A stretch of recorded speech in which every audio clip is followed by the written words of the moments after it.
All right, folks, interesting day. Welcome to Inside the Numbers with the People's Pundit. I'm your host, Rich Barris, the People's Pundit. Don't forget to like the videos and share them far and wide. Subscribe, if, of course, you like them. All right, you can follow us on X and on the gram, where we're slowly but surely actually building something there, at People's_Pundit, and on Getter and on Truth at People's Pundit, no underscore. But of course, the best place to follow us as always is right here, peoplespundit.locals.com, peoplespundit.locals.com, where you'll get a lot of early polling. Not a lot. You will get early polling before we do our benchmark releases and then stuff in between. Which, by the way, goes to show I'm a little bit late today here. Friday's, I guess, just going to be like this sometimes because of how polling works. There's like, let me just say this is like a debate over, can we still really trust randomization? And pollsters don't want to say it out loud because it's like blasphemy, right? What? Randomization doesn't work?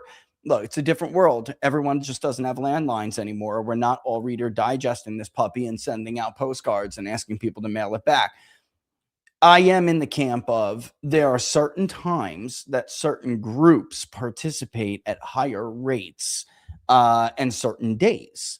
And it makes sense if you live in normal America. If you're an academic or you're an elitist who lives in an ivory tower somewhere, then maybe, you want to sit there and trust the principles of randomization like that. But I have not become the most accurate pollster in the last more than decade in the Trump era consistently because I followed the crowd, played follow the leader. So, it just is what it is. Let me give you a little bit of a hint on or a sneak peek of what you can expect to come from us soon. First and foremost, which I've already shared, league prelim. Don't get mad at me, locals, but, the guy's out there selling it. So, it is what it is. I'm going to show him the polling on the Iranian deal, right? There's one poll out so far that's like a legitimate poll, and that's from Qantas. Which showed it was very popular. And in fact, if you get rid of the undecideds, then, or the I'm not sure, then some of those days looked very similar to what Qantas actually released. So that's right in the ballpark. I mean, just a bit of an idea of what you can expect. It's right in the ballpark of especially the early polling. But we wanted to continue to see, first, reflexively, knee-jerk reaction. How would Americans feel toward this deal? And then the second thing that we did, obviously staying in the field, is because we wanted to see how this would go over time because we knew JD Vance was basically going to be the one to go out there and sell it. My personal opinion is that JD Vance has done an amazing job selling this to the public. They basically should just trot out JD Vance to talk about everything from affordability to Iran. I mean, this guy's like gold, bro. I mean, this guy is golden. And I told you he was golden leading into the nomination when Trump picked him. And the very same people who are trashing Donald Trump right now objected to JD Vance being the vice presidential nominee behind the scenes before he was actually selected, and publicly much, to do much toward sowing disunity on the right. They did it publicly after Trump picked him. And he was defended by people like Barnes and I because we're not stupid ivory tower idiots and we live in the real world. The guy was hokey, had an incredible background, is incredibly articulate, is tall, somewhat presidential looking, right? Just ready for prime time. He was ready for prime time. And from the Midwest, of course. So that's when I say hokey, I don't mean it in a bad way. You had to deliver those Midwest states that Trump was able to win. And picking somebody like a Marco Rubio or even a Ron DeSantis, if you could get around the same state, right, issue, was not going to add to Trump's coalition. You needed somebody who could shore that up and then had a record that made him believable when they reached out to the MAGA coalitions and the former left coalitions that became more max. See, this is the thing that people don't understand. There have always been orphan voters that you're trying to win over. You want people to change their minds and come over to you. And Trump's strength in 2016 was that he was winning the orphaned white working class Democrats. But then there were these other voters, MAGA moms, right? That's a great example of them. And former working class Democrats that were not traditional white working class Democrats or just independents, or people just didn't vote, right? And JD Vance was key to that. He's proven his worth this week. So I don't, we're not going to have quite as many undecideds, but it's also the case that that's why we stayed in the field. So we'll have that. We'll have some more on Israel, which is really the topic of today's show, because if you've been watching me for a while, and we're going to go back in time and look at some numbers, but if you've been watching me for a while, you know that this is a kind of like long-term trend that we have seen that we're going to talk about today. But what I think we're reaching the height of arrogance here. What I think Israel firsters aren't understanding is that the feud with Donald Trump, I mean, we projected a certain time period when Palestine would cross Israel in the sympathy question. And that had been accelerated due to Israel's reaction and based on our own polling, what we found. And actually, I'm going to save that. If you don't mind, I'm going to save that. All right, so we got more on that. All right, let me park that. I'm giving this away. Let me give the sneak peek first. We got more on that. Israel's influence over U.S. foreign policy. Well, let's see if it fell with Donald Trump breaking with them like this. And then there's some of the other typical questions, non-foreign policy related. We have what I think, if not feel like I feel confident I could say I know it's the most broad scope, wide ranging, in-depth study on the impact, the potential impact, whether you believe it or not, folks, right? We've had a lot of disclosures from Donald Trump, releasing a lot of UAP, UFO stuff. And I know about some things that I don't think a lot of people know about. And then there's been, in case you haven't noticed, I think 2 this year alone, a documentary and a movie. Actually, now there's a second documentary that just came out. And then there's a movie, which includes people who served in government, members of the military. Of course, the movie's separate, day of disclosure, or disclosure, whatever. I don't even know it, honestly. We wanted to go over my boy Frank from Quite Frankly. He did a review on it. It's got spoilers. So just if you want to go see the movie, be careful. It has spoilers. Frank saw it on Friday. I didn't get a chance. My daughter wanted to go see it with me. I didn't get a chance. So I'm not sure I want to watch Frank's review yet, but it's kind of pointless. The point is, this has been a growing topic. This topic will continue to grow, and there is legitimate interest, a lot of interest in the administration, and even among clearly among the ranks of Congress, even among Republicans who, by the way, you may be surprised to learn, if you didn't know already, that those who have been spearheading this issue really are the leaders in spearheading this issue, which I find to be interesting for 2 reasons. One, the Republican Party is supposed to be the party of more the faithful. Democrats are a more secular party, and the conventional wisdom is that the idea that there's other intelligent extraterrestrial life forms out there, wherever they're coming from, could break their brains. And that's really what this is about, because there is real interest in it for the Trump lovers out there. Trump asked Steve Mnuchin in the first administration to basically give him an assessment of the economic impact of disclosure if Trump did get disclosures that he thought warranted him to go to the microphone and say, my fellow Americans in the world, we're not alone in the universe. So I think you guys will be pretty, whether you're interested in this topic or not, I think you'd be pretty interested in what we did here. And I am. So we have that. We also have some battleground state stuff. I think we're going to be able to release Georgia.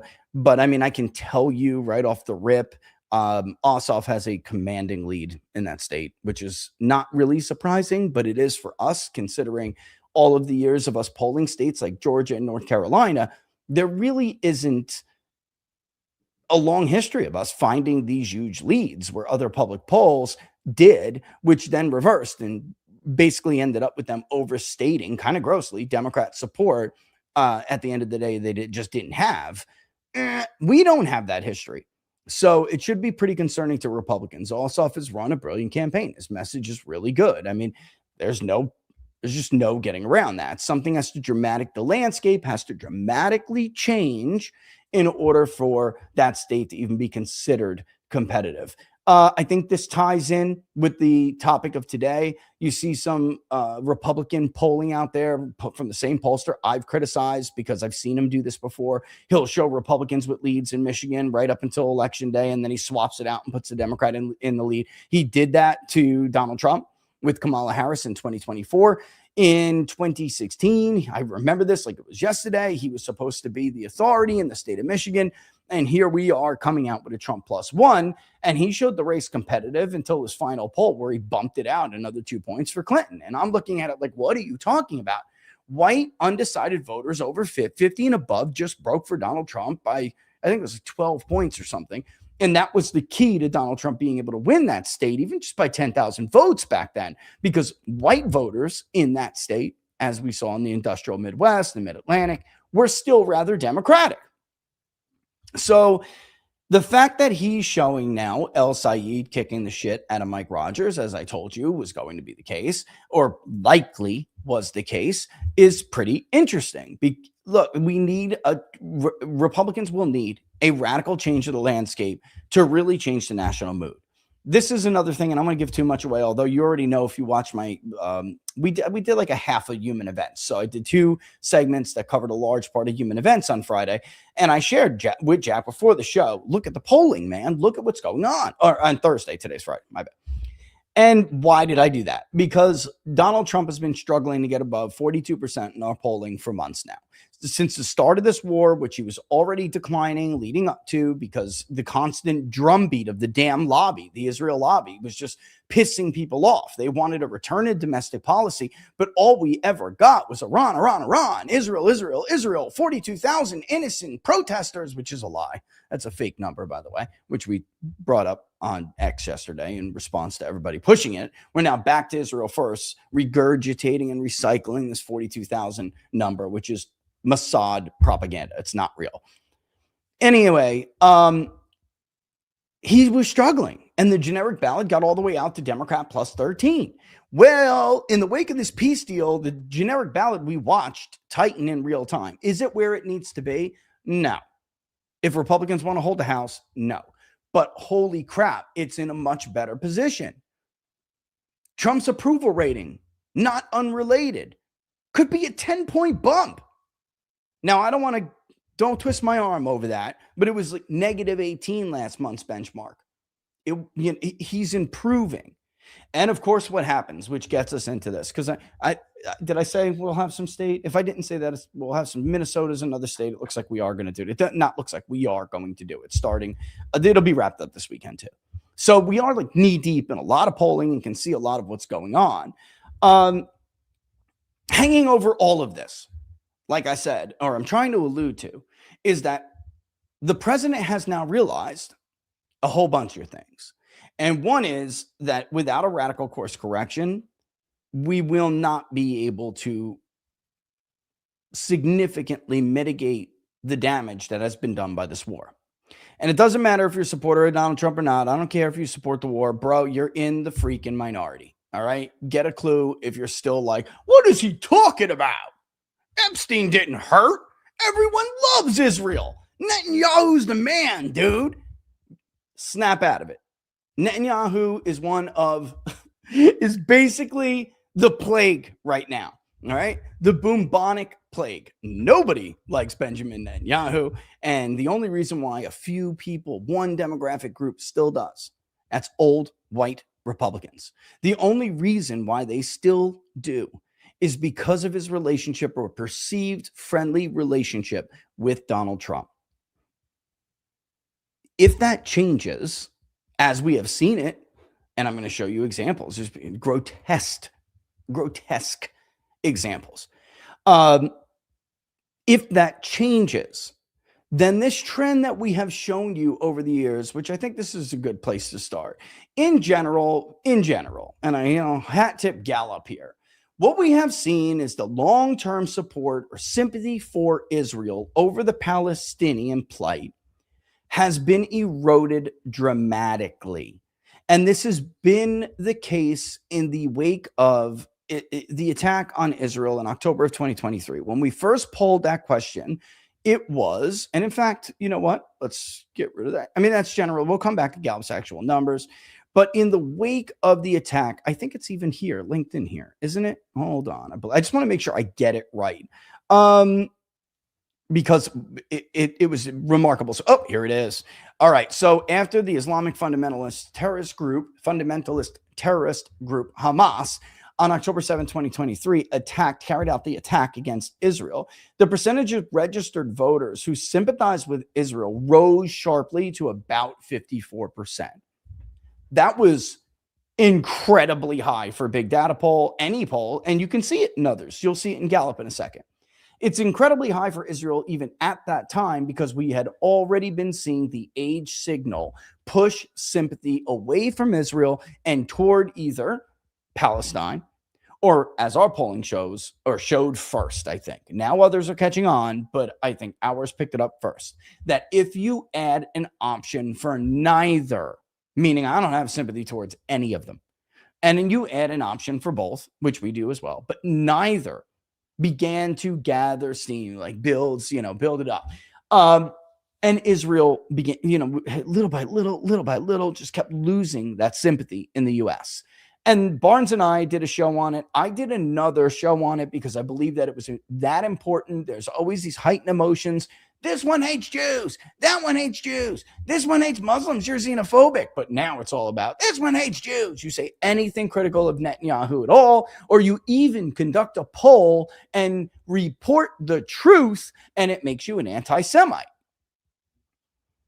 It's been outrageous. Honestly, it has. And this has hurt Israel's cause badly. But we did so many shows, so many hours on this topic because it's important for you all to understand that even in the somewhat immediate aftermath of the Holocaust, of the Israel state obviously created in 1947, America wasn't overtly sympathetical.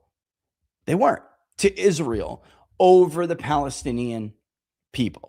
It's just not true.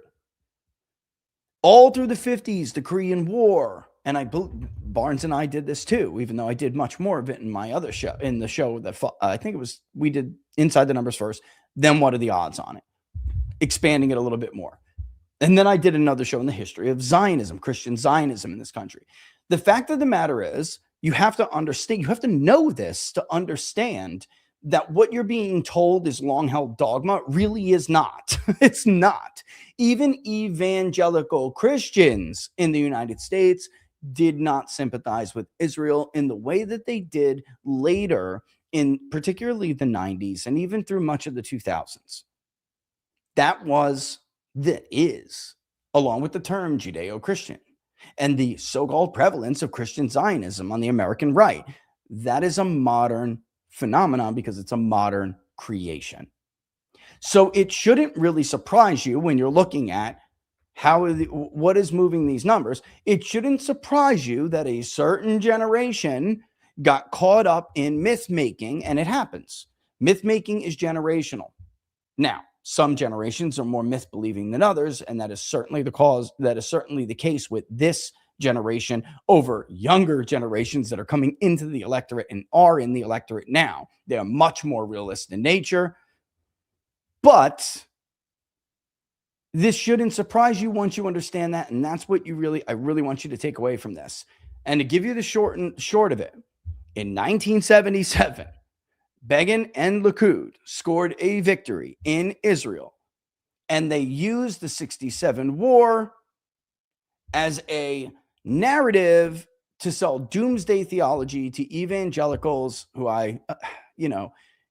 it's a term of affection, who I now call evangelicucks, all right, to sell that generation of evangelicals doomsday theology to get them to support Israel and the Israeli cause, or I would say that the cause of the greater Israel project, which has been one thing or the other. I know it doesn't exist. That is the truth. It's why you cannot find anyone, even during the, in the immediate aftermath of the Holocaust, talking about Judeo-Christian values. They made that shit up.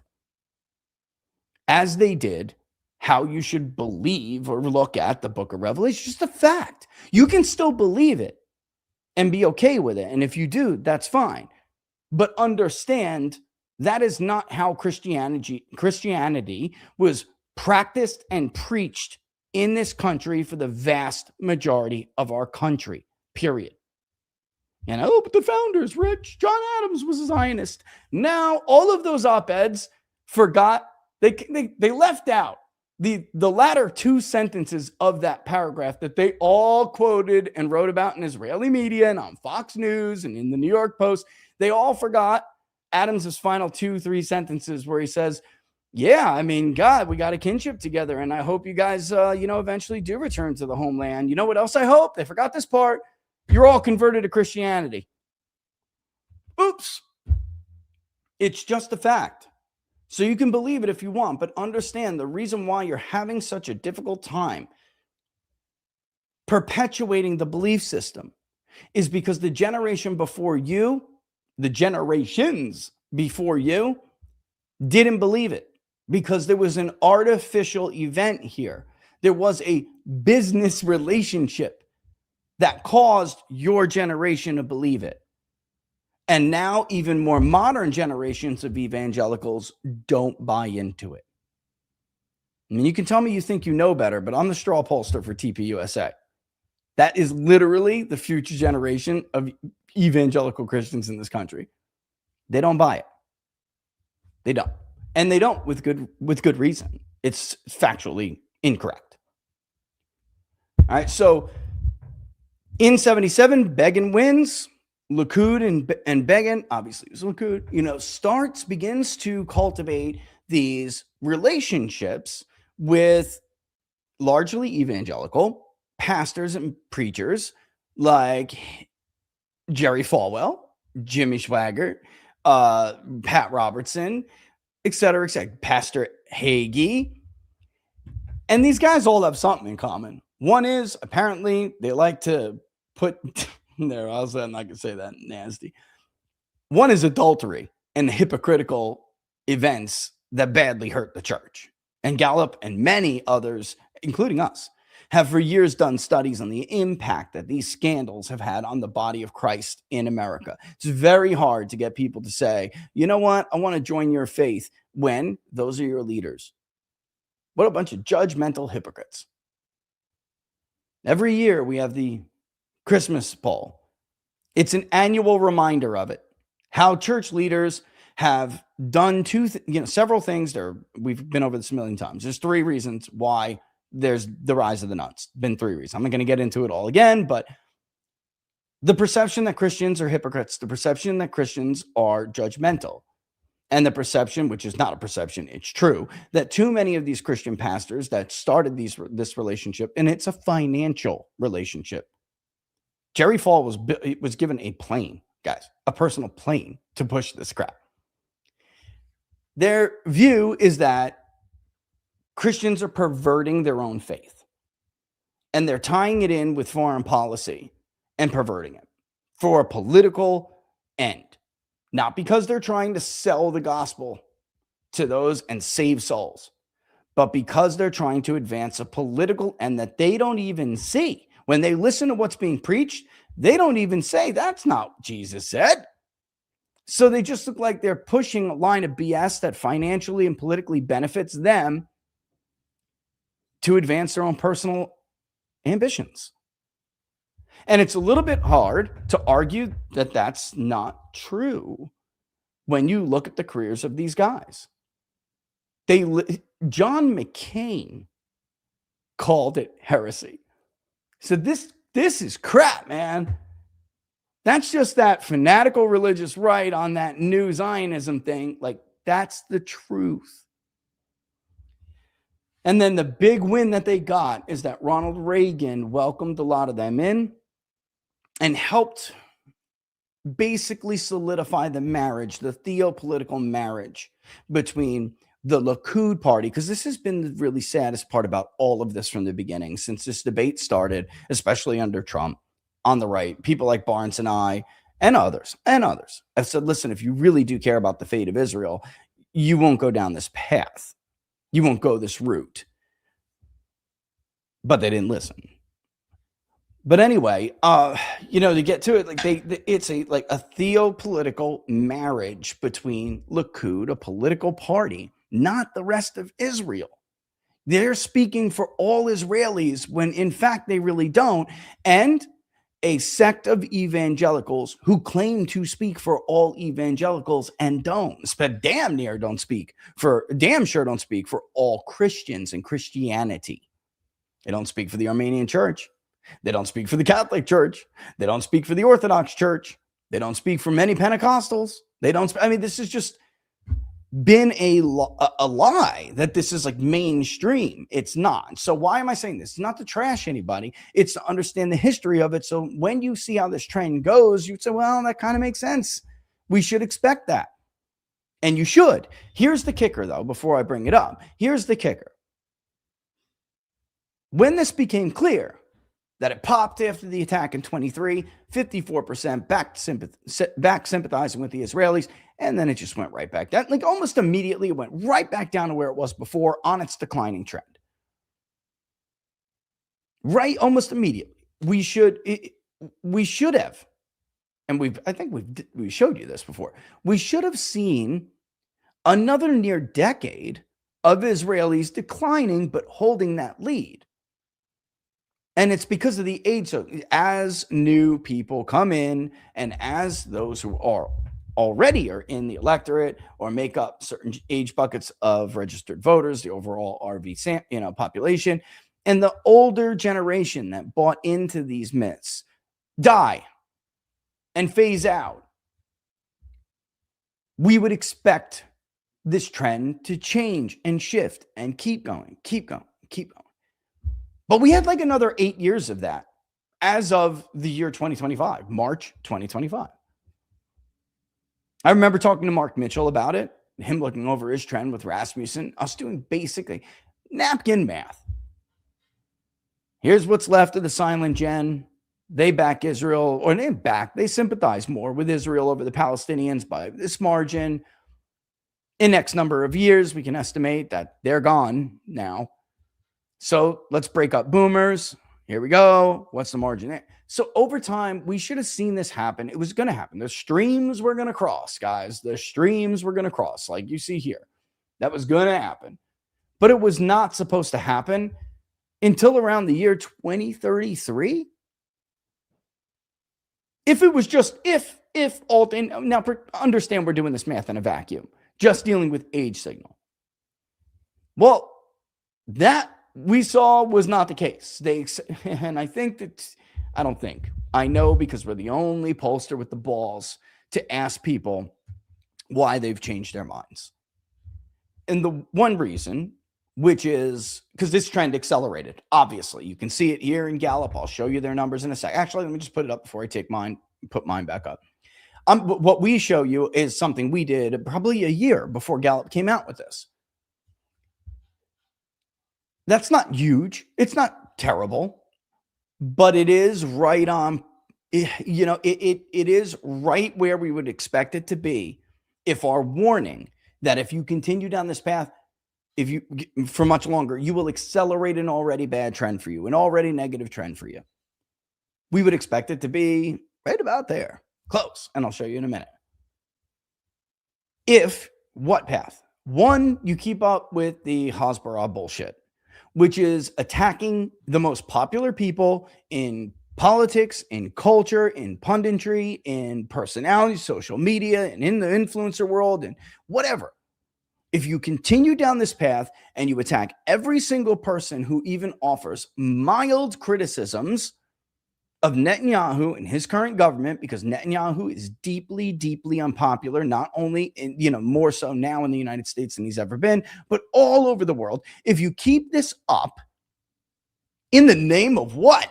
Defending this guy, you will accelerate that trend because you're not ever going to win a fight with Americans. You're not American. You may have a bunch of people bought off. 748 million will do that. You may have a bunch of influencers bought off, but you're going to go down the line and attack this person who may appeal to these people. And maybe that particular attack won't bother this other group over here, but because he said something now, you level an attack against him. Well, now you've pissed this group off too, and you already got the group mad over here. So, like, for what? What am I saying? You go after Tucker. And, he's gone, man. He's gone. We're going to take him out. Look at the president's post against Tucker. Yeah, we're winning. Nobody gave a shit that Trump smashed at Tucker. You know what happened to Tucker? He lost some Republicans and he gained a shit ton of independents. Look at his viewership. The numbers speak for themselves. Where's Ben Shapiro's numbers going? Down the toilet. Nobody watches Ben Shapiro. Life, Liberty, and Levin is watched by old boomers on Fox News on Sunday, and that is it. Guy could struggle to get 20,000 in the key demographic. Everyone under 50. It's a joke. There's no growth there. There's no future there. It's the here and now, and that's it. Let me try to squeeze as much blood from the stone as I can because this is the only stone I got. And once I squeeze all the blood out of this stone, I don't have any other stones to grab because I'm out. You piss off Tucker and his viewers. All right, whatever.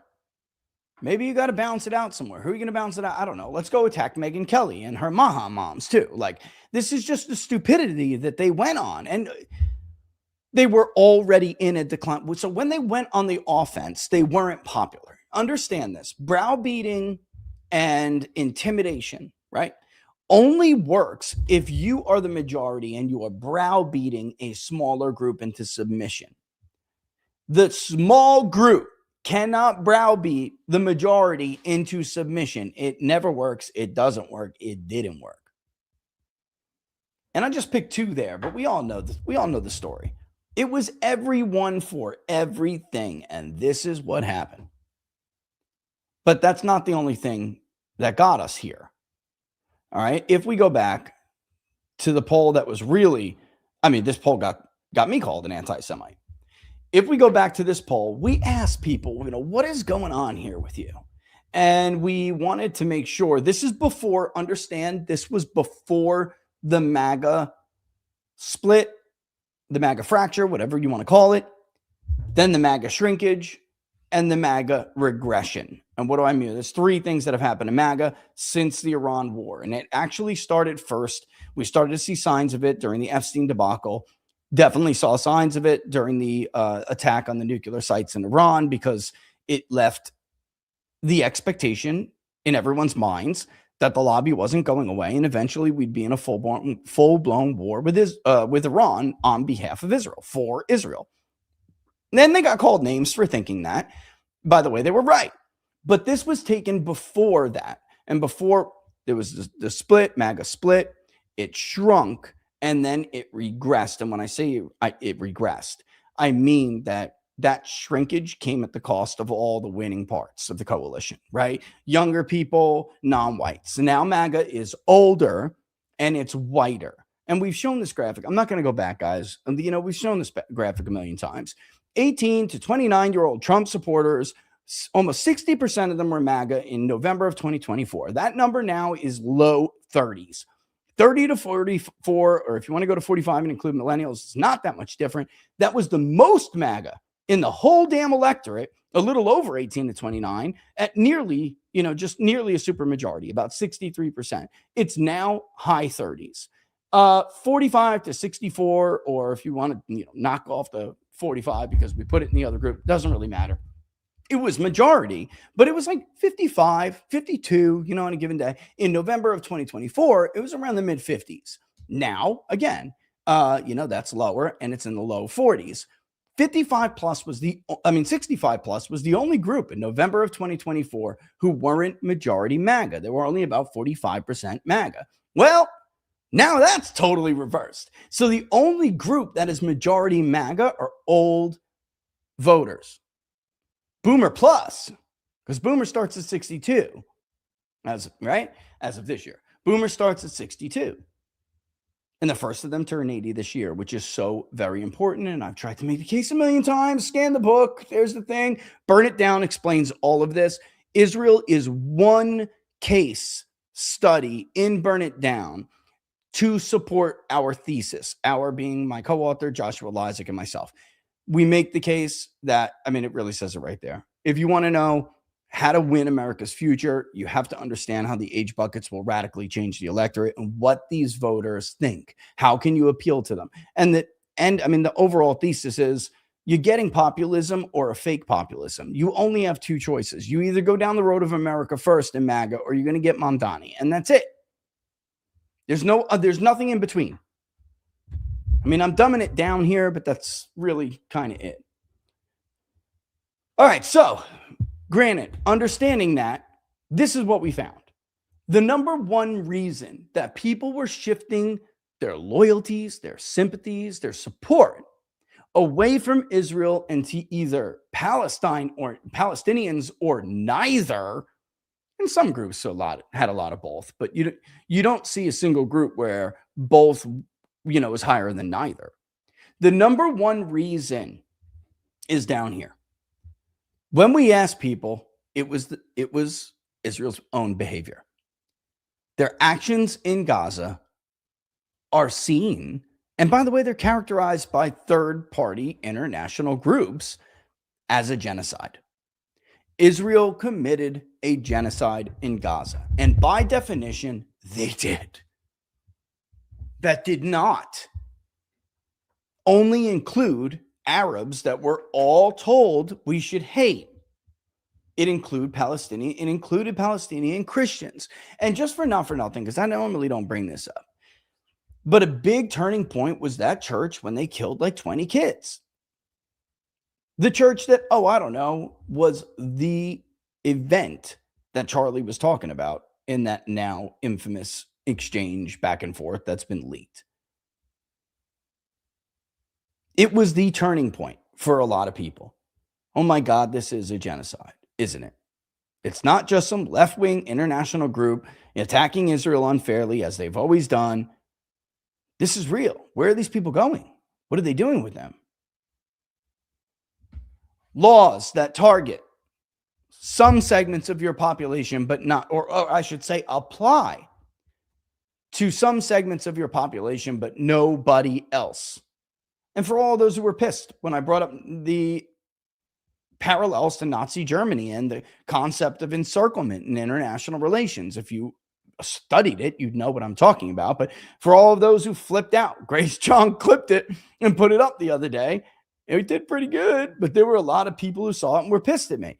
How dare you? And how dare you? Well, guess what else, guys? I mean, I didn't even bring that up. When you make internal laws that target one ethno-religious or some group, racial group, whatever it may be, that's an inconvenient group for you or one that you scapegoat for your problems. And I'm not saying that's even the case. It's just more like an inconvenient group for Israel. Since you're doing shit Nazi Germany did. So it's not only the foreign policy, it's the domestic policy. And you can say what you want. You support it. It doesn't matter. Again, you're in the minority now. It's time for, the fact that Israel first has not understood. I heard Piers Morgan on Tucker yesterday. I think it was yesterday, but I've only finished it today because some of these are longer interviews. He was totally right. The last question that Tucker asked Piers was, what would you say to the Ben Shapiro's and Mark Levins who are attacking you like this? His answer was, you're not winning. And he even said, what would you suggest? What would your advice be? He's like, you're losing this fight.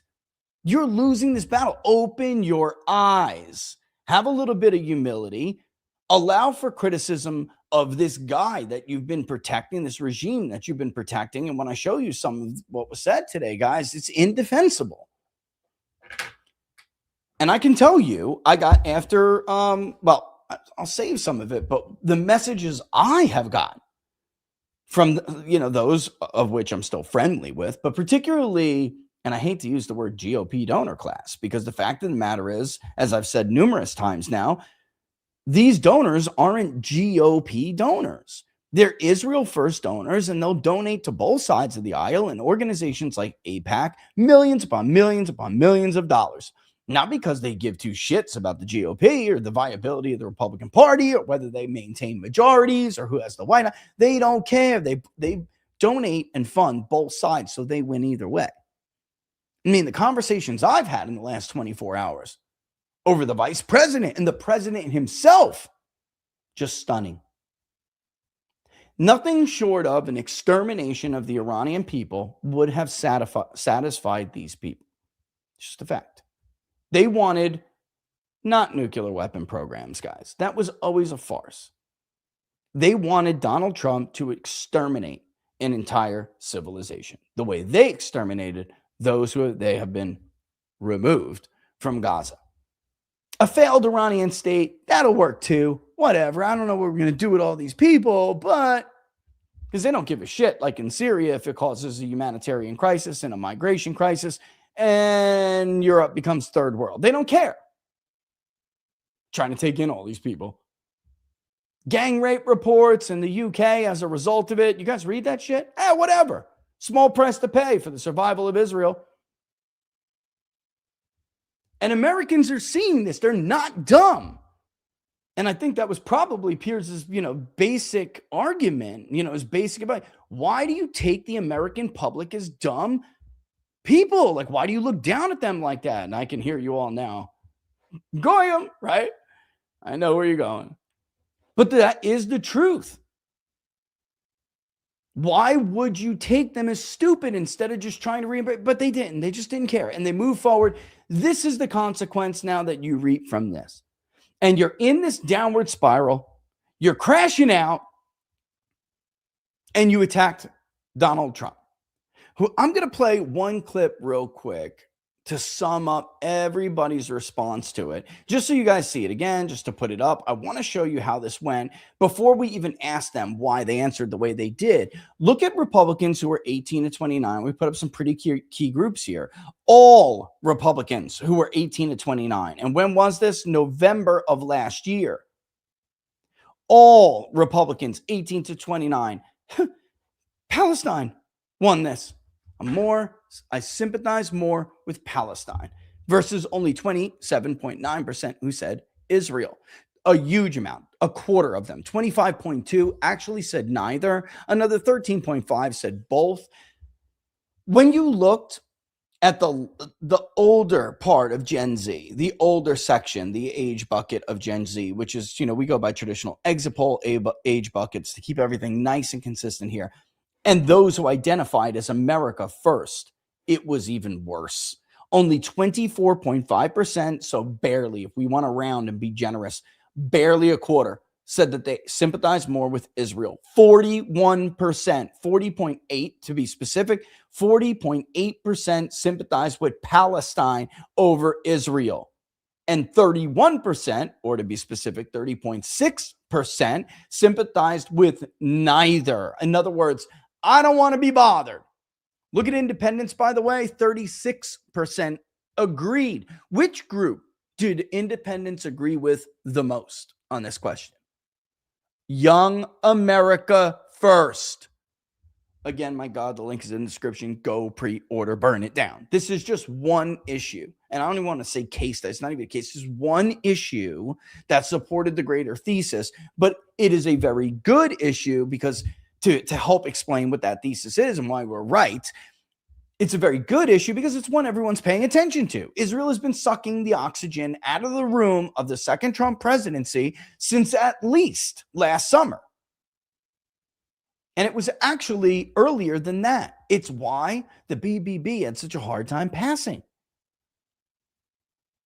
Guys, by the spring of 25 and the ceasefire ending in March of 25, the lobby rolled in and was like, now we want our money's worth.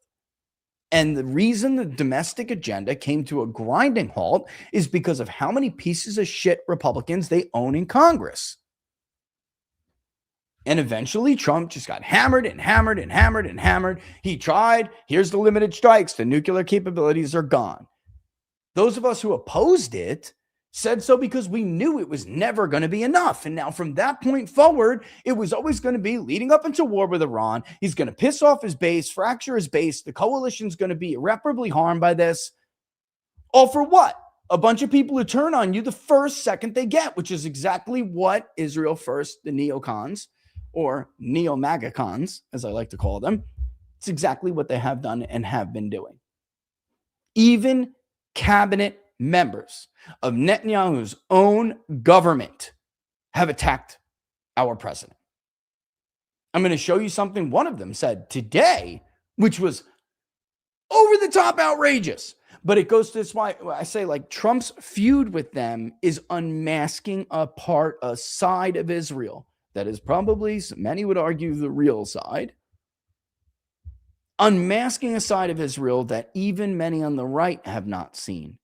And if Benjamin Netanyahu and Ben Gvir are going to ask the American public, the American right specifically, to pick between them or Donald Trump, well, I got news for you, boys. They're pissing all over your graves. That's your future. And I think the vice president did an incredible job trying to explain that to them yesterday. I will say, and this does bother me, is that you've seen people within Bibi's cabinet who have come out and attacked the deal, and in some ways very personally attacked the President of the United States. And I guess my message to them would be twofold. Number one, Donald J. Trump is the only head of state in the entire world who is sympathetic to the nation of Israel at this moment in time. And he happens to be the head of state of the world's superpower. If I was in the cabinet of the Israeli government, I might not be attacking the only powerful ally that I have anywhere left in the entire world. And the second message I would give to some of those cabinet members, Bibi, to his credit, has not gone down this path, but to some of these cabinet members in Israel who are attacking the President of the United States, the other thing that I would say is that over the last 3 months, 2/3 of the defensive weapons that have protected your homeland have been built by American hands and paid for by American tax dollars. The problem for Israel is not Donald J. Trump. And anybody in Israel who thinks their biggest problem is the President of the United States needs to wake up and smell the reality of the situation that country is in. Thank you all. We don't have to listen to this. Just blah, blah, blah, on the way out. Wow. Yo, Glenn Greenwald, who's a left-wing journalist, not a fan of Israel, certainly a critic. But you may remember him from the Julian Assange when he worked at The Guardian, from the Julian Assange WikiLeaks bombshell on Afghanistan and Iraq, blah, blah, blah. I don't mean blah, blah, blah. That was an incredible piece of journalism. And if it wasn't for Glenn Greenwald, it probably would not have seen the light of day in its current form. And that's something that many people never discuss. These stories get old and people forget. And we shouldn't. We should try to remember who people are instead of trying to defame their character and slander them and find things that are deeply humiliating for them, because those are, or you know what the Israel lobby folks are the best at, and the Israel First people are the best at, which is ad hominem attacks, right? They don't actually ever, which I'll show you an example of that. They don't actually ever argue their position, and they certainly don't do it in good faith. They try to scare you away. All right. You remember the great reveal the great one did of me, something I've been like traveling the country and talking about for 12 years. Right. And trying to use it in a positive way. This is how you can turn your life around. Something very Christian called redemption, a value that's very Christian called forgiveness. Right. They don't have any of that shit, and they certainly don't have an argument. So instead, they just attack you. And that is what they did to J.D. Vance after he said that. And it's astonishing to me because what he was referring to, indefensible. Calling Trump a traitor. One called him I don't want to say that word. My wife doesn't like that word. But it's a word that refers to a woman's genitalia. There's an article, an op-ed in Harem right now, which is owned by Miriam Adelson, that basically said you could have been the greatest president ever. Now you're just a traitor. So when Jack Posobiec and I are texting, and he went public with it and used the word that comes to mind, especially if you're in my generation and you were raised by parents who were from our parents' generation, ingrate. You're an ingrate. It was like the perfect word to describe it. You ungrateful little ingrate. You know, like, this is unbelievable you would do this. Man risked his reputation. He risked his legacy. He has destroyed his coalition. He has to repair. I think he can. Not all of it. I don't think he can repair all of it. I mean, honestly, not right now. I don't. We'll see. I have interviewed way too many people who are I think they substitute their disappointment for anger. I think a lot of people come across as being very angry when in fact they're like more like heartbroken, you know? It's like and this, thank God, has never happened to me, but you walk in on the love of your life, your wife, sleeping with another man, you're going to be pissed and flip out, but what are you really?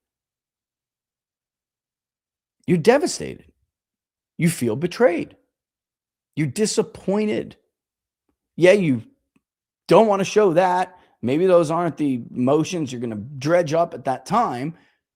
And it's going to definitely come across as anger. You may pull a Guns N' Roses song and dig a hole out back. Lord knows it's a tale as old as time. So I don't know that it's going to turn around for the president and the vice president that quick with everyone, because there are a lot of those people out there. But I do think that, especially for the younger voters that we were talking about, I do think that they understand that Trump and Vance are their best shot still. I mean, some of them, again, I know there are going to be comments in the section right now that are saying, no way, Rich, not me. I'm not voting. Let Republicans burn. I get it. I know you're there. But I'm just saying, from the numbers, the president's rebound in his approval, this is something only Trump could do. Rebound that quick, that fast, that much over one issue, over one thing. And that's why I think how Trump responds to what Israel did today, publicly, because I know what he's doing privately, and that's why Israel and Hezbollah have renewed their ceasefire, because the fighting Netanyahu has to try to sabotage peace. He has to. He completely equates political power and victory in the fall, because they have fall elections too. He equates that with incarceration. So, or I would say he equates failure with incarceration, because that's true. He's going to jail. But I don't know where Netanyahu's even going to go. He's got arrest warrants issued for war crimes all over the world. Like, he can't step foot in Canada. He can't go to Spain. He can't go to Italy. Like, I don't know what he's going to do. Maybe the UK or the US will give him harbor, but at this rate, the US wouldn't. We don't have the ability. We simply don't have the ability. So they either have to shatter the peace deal with the lack of abiding by it, or we're going to get a horrible false flag soon, because that's what the Israelis do. They have a very, very long history. So we'll see. We'll see. But Vance makes this argument. He's dead right. He's factually right. There isn't a single great power in the entire world, and kiss my ass, Great Britain, you are not a great power anymore. There isn't a single great power, let alone superpower, in the entire world who backs Israel anymore. We are literally it for them, period. And what Vance said would be a meal ticket. So tired of hearing about how we get so much back in exchange for the little we give Israel. That is bullshit. Take that study and stick it up your ass, because what that study does not count for is the harm that we did to our own superpower status, our power, our wealth, our economy, by going down these stupid paths, as one author called it, the long road to Baghdad, for what should be a puppet nation at best, a satellite state at best. We squandered our peace dividend for them. By the way, join the book club. We're reading the Israel Lobby right now. We just got done reading Demon of Our Own Design, A Demon of Our Own Design, Richard Bookstaver. We're always so tangled up in the Middle East. We're not paying attention to anything, including a housing market that's about to bust. George Bush was too busy in the sand, and they knew it was coming. They sent Hank Paulson down to Capitol Hill twice to talk to Democrats about doing something about the Community Reinvestment Act and subprime mortgages that came out of it. He had no more political capital. He wasted it on the surge. And he famously said, I have political capital. I intend to spend it. He didn't spend it on making our lives better. He didn't spend it on avoiding a financial crisis. He spent it on the stability of the Middle East and the power structure in the Middle East. Don't give me the war on terror bullshit. That has been going on for decades and decades and decades in this country. So when you factor that in, we don't get much for this relationship at all. And in fact, John Mearsheimer, Stephen Walt, many other prominent realists, of which I am one, I am a realist to the core.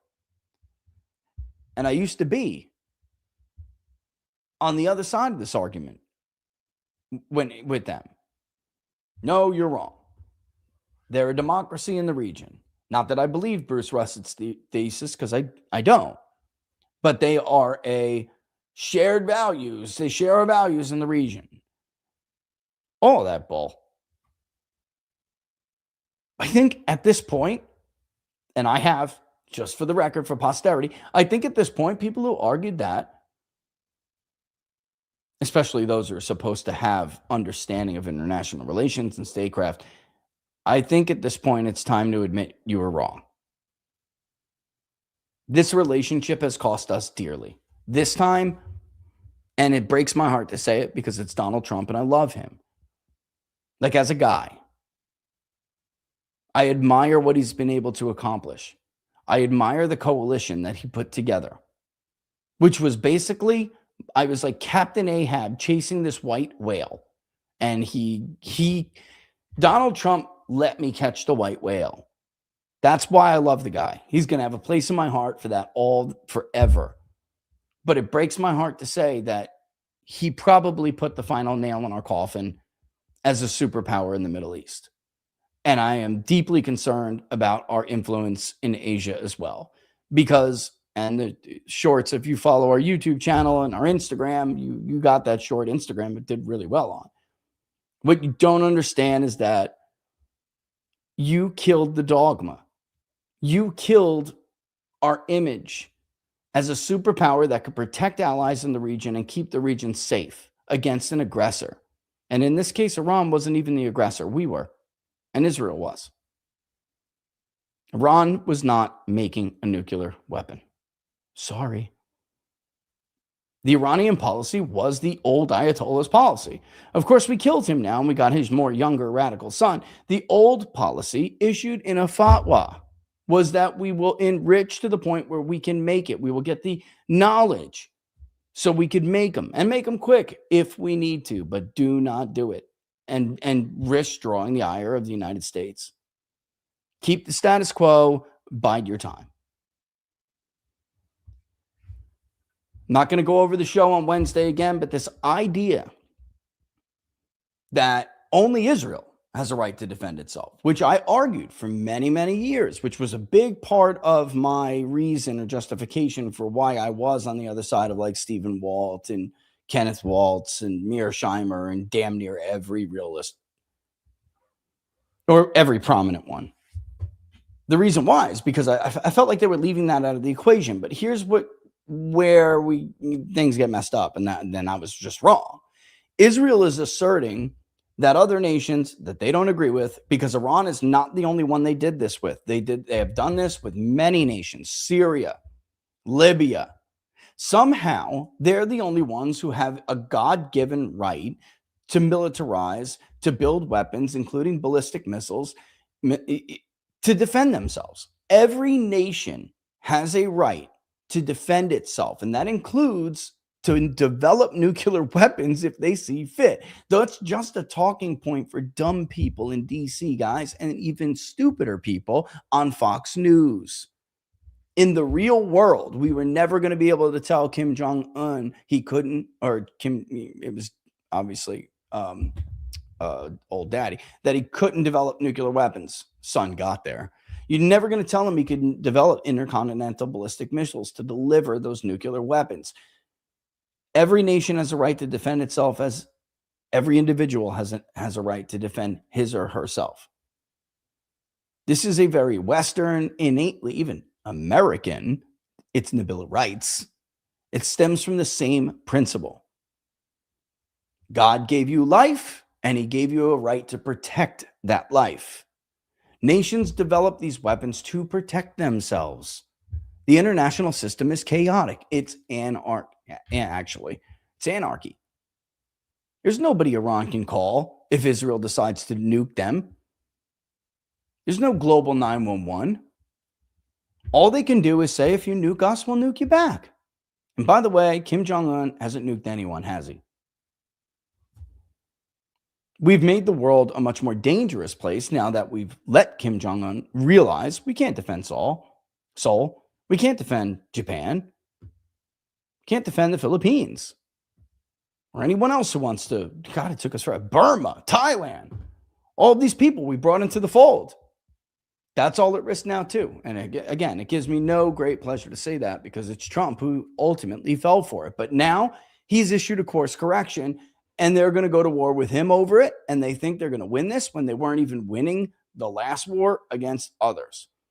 Okay, I got to show you guys something just to me is just insane. And I'll just say, until they give me a reason not to, I will respect those donors' privacy. But believe me, and I've given you no reason not to. Believe me when I tell you that it was uniform response, as if like they all are talking to each other or something. Uniform response from the Israel First donor crowd to JD Vance's comments in that video I just played you. Now, I'm not going to publicly violate, everyone has a right to privacy.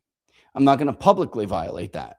I am going to tell the vice president what you think of him, though. And if he asks me, I'm going to show him. And I already did. Because it's unbelievable. It's unbelievable. They risked everything. And in truth, what you're really mad at, Israel First, is that you lied about your objectives. You lied about your goals.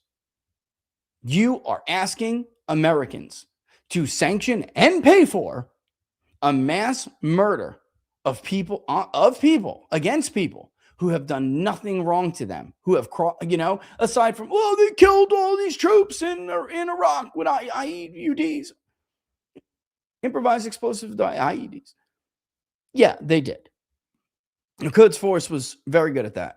By the way, that number, as in the number of American soldiers that have been killed or injured as a result of improvised explosive devices made by Iran in Iraq, has been greatly exaggerated, and that's been proved now beyond a shadow of a doubt. I don't even want to debate this anymore. This idea they did this, all is just it's ridiculous. So I'm not even here to argue, guys, that the fact, that the deal isn't a shitty deal. This is the consequence. This is the price we all must pay now for the Israel lobby getting their way with this war. And unfortunately, the real problem is that they weren't honest about their objectives up front, which was mass murder. Americans were never going to accept that. Never. Israel wasn't putting a boot on the ground. They were in southern Lebanon. While the neocon crowd was talking about going in and getting the uranium. We got to get the uranium. Remember that show? Which the president hurt his credibility, telling everyone in America they should watch that program. Then Mark Thiessen comes on and just regurgitating the same stupid talking points that we all rejected after the Iraq failure. The entire country rejected it. Donald Trump became the first Republican president since 1988 to win the state of Wisconsin. 84 was 84. Dukakis won Wisconsin in 88. He became the first Republican president since 1988 to win Pennsylvania and Michigan, and you have to go back to 84 when it comes to Wisconsin. The truth is, Israel's got to, and their advocates in the United States, in government and outside, in punditry, in media. I mean, the truth, because I'm looking at I'm looking at the message right now. You're right. They've gotten away with being able to do that because they've basically taken up leftist tactics of narrowly defining what it is we're allowed to talk about. Because if you go into what their true objectives were, what they really wanted us to do, then you have to go and wade in a territory where you're going to be afraid to get called an anti-Semite. Well, I got called an anti-Semite for conducting this poll and asking whether people thought what Israel did in Gaza was a genocide. So what do I care now? To them, and I'm already anti-Semitic. So bringing up the fact that the real goal is greater Israel and Israeli hegemony in the Middle East, being basically a free rider, almost total free rider, definitely a bandwagoner, on the back of U.S. superpower status, on the back of U.S. wealth, which we don't have, depleted interceptors. Vance rattled off those numbers at that press conference. Did you hear the number of interceptors? Oh my God. The amount of money, more than 2/3 of the munitions to defend against those strikes are ours. And Israel was out by like week 1. Just incredible. And for that, to be mad at the president because he's not willing to go along with your lie anymore. That's really what this comes down to. President Trump was no longer willing to go along with the lobby's lie. He's not going to, and he tweeted he was going to, which gave us all a heart attack. Like, you just threatened to exterminate a civilization. What are you doing? For who? For this? For Bibi? For Miriam? That's what you want to be known as? This is horrible. You're going to go down as a monster. Turn the corner. Course correct. Kick them out. Send them home. He finally saw the light because that ultimately was Donald Trump's real choice. I can amass a huge army that the American public does not support. I can get thousands and thousands of American soldiers killed, and still may not be successful, by the way, because Iran is massive, way harder of a task than Iraq, way harder. Or I can commit my own genocide. He wasn't willing to do it, and God bless him for it. And that is the truth. You're being unfair. That's not the goal. It is the goal. It was Israel's goal to commit a genocide in Gaza. They want to kill Palestinians. They want to remove them and settle out. They're being an expansionist aggressor. It's also their goal to take that section of southeastern Turkey, and they'll kill everyone there to do it. It was their goal to exterminate the Persian civilization to make themselves feel better. Or safer, not better. But they would have taken a failed state, no problem. They took that in Syria. They took that in Libya. They were happy with that result. And it's now their goal. We've moved beyond southern Lebanon. It's their goal to kill everybody in Lebanon, apparently. Well, Rich, where'd you get this from? The Minister of National Security, Ben-Gvir himself. I mean, we've been saying this for now months, and others have too. Like, I don't know why people are so mad at Tucker for simply playing video clips of Netanyahu's own cabinet saying, "Yup, we did it in Gaza. Yup." That policy to starve people, man. We want to starve them to death. We don't want to waste the ammunition. Remember that one? So it's just outrageous to accuse somebody of anti-Semitism when they're openly saying these things out loud. Here is Ben-Gvir. Give me 1 second.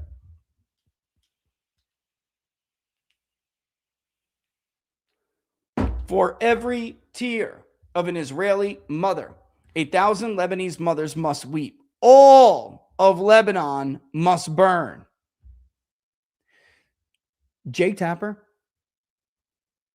who has been a very friendly voice for Israel, basically fell out. So what the fuck is this guy talking about? There's 6 million people in Lebanon. It just dawned on Jake Tapper that Netanyahu's regime just doesn't give a flying. He doesn't care. 6 million, a million, whatever. With all due respect to the Americans, Israel must make it clear to the entire world that the blood of our sons and the security of our citizens are not forfeit. All of Lebanon must burn again. Our supreme duty is to protect the citizens of Israel and the soldiers of the IDF, and this commitment takes precedent over every other consideration. Everyone knows that a nation has a right to defend itself. No other nation is arguing that you need to engage in genocides of whole countries, multiple countries, in order for them to feel safe. That's fucking insane. This is literal maniacal insanity. This is homicidal behavior. I told the prime minister, even in our private meetings, for every tear of an Israeli mother, 1,000 Lebanese mothers must weep. Enough with the ping pong. In other words, symmetrical response. In the Middle East, you don't win with measured responses and restraint. You need to go berserk to obliterate, to crush the terror. At what point, when you behave like that, are you not the terrorist? Oh my God, what, Rich? I'm so sick of the fake ass outrage. He's a homicidal fucking maniac. This is insane. This man should be immediately removed from this is a cabinet level position. Twitter, X, took this post down after I commented on it and others commented on it. They took this post down because it violated X's rules. They left it up because they want the world to see. That's what that means. Read what it says above. And this is what I mean when I say intentional or not.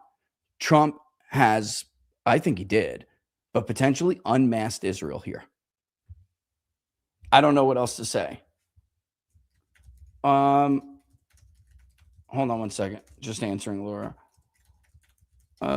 We didn't get everything quite done yet. I mean, that's what I was like really shocked when some of this other stuff came. I can't wait to show you guys, but I thought that would be one of the last things to be done. I thought the sign would be done first. I don't know, but at some point I am going to just turn it. And when it's done, you know, you'll see it change, you know, over time yourself. But they've been, yeah, they have. That's a good point. A lot of people are saying this in various chats on the different channels.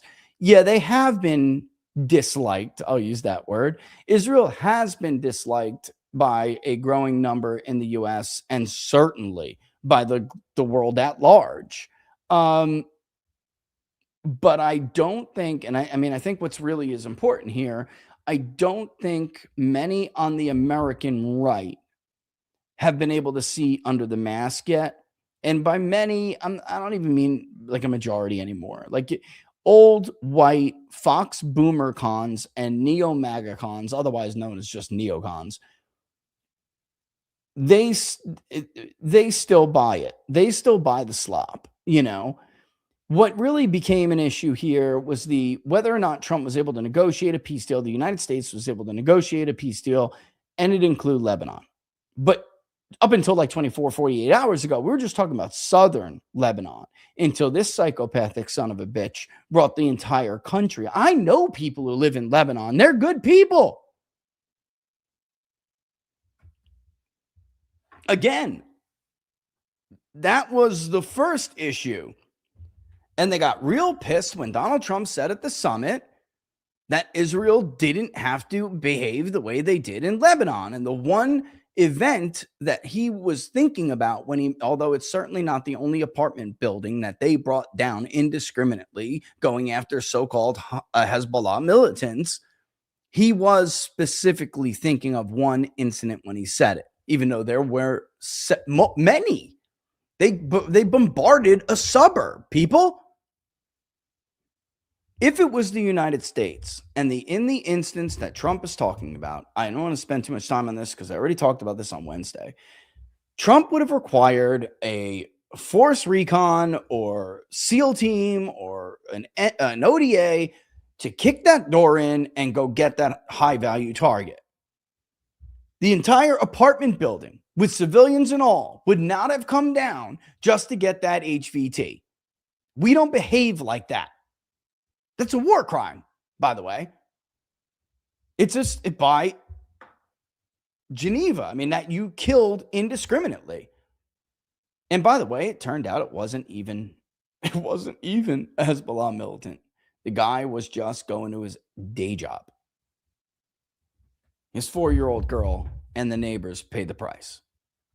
And Trump was saying he was doing right. And by right, I mean separating us from that, because we're really in a position here where we have to decide whether or not we're going to allow this to bleed on us and who we are. And I don't think that's wise. I really don't think that's a wise move. I'm going to play a clip that's basically just completely ass backward from reality, but I want you to hear it because I think it's important for you to hear it. I think it's important for you to understand at least some of it and from where they're coming from. And the amount of hypocrisy and doublespeak in it is absolutely stunning. It's just absolutely stunning.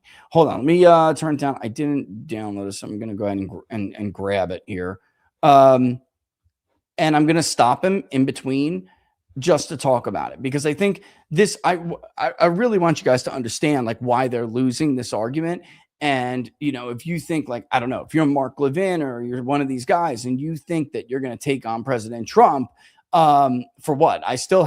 They have still yet to make their case as to why this war that Trump is trying to get us out of, as to why it was in U.S. security interests. Because you could say, oh, we made it crystal clear. We've been at war since 1979 and the last, 47 years. I mean, that is just such a ridiculous talking point. Understand you are in a very small group of people if you believe that. And if you buy it and you argue it, the public didn't buy it. Not even close, not remotely. And yet, being on the losing side currently and forever, because they've never been on the winning side of the argument, somehow they think from this further position of weakness, attacking Donald Trump is the play.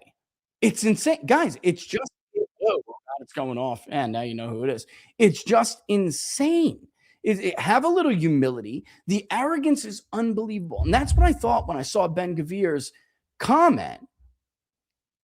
It's like, you know, Jake Tapper said this, by the way, verbatim. Israeli National Security Minister Ben Gvir, an anti-Arab racist zealot, says, quote, all of Lebanon must burn. That's almost 6 million people. Hideous. But the truth is that's not a fringe comment from the Netanyahu cabinet. It's not. It's just, I'm sorry. I'm tired of pretending like it is. Netanyahu himself may be watching his P's and Q's with what he says publicly, but Netanyahu's goal, I'm sad to say this is terrifying to even think of, but it's true. I agree with Piers Morgan. His goal isn't the viability of Israel. At one time, a lot of people would tell you that Netanyahu really did see himself as like this savior and like critical role in history to the survival of Israel. This is not a faithful man. He's not somebody who runs around with the Torah under his arm. Like, this is a ridiculous, image perception that's been tried to be fed to you. This is a largely secular dude who allies with people like Ben Gvir because he can't win an outright majority.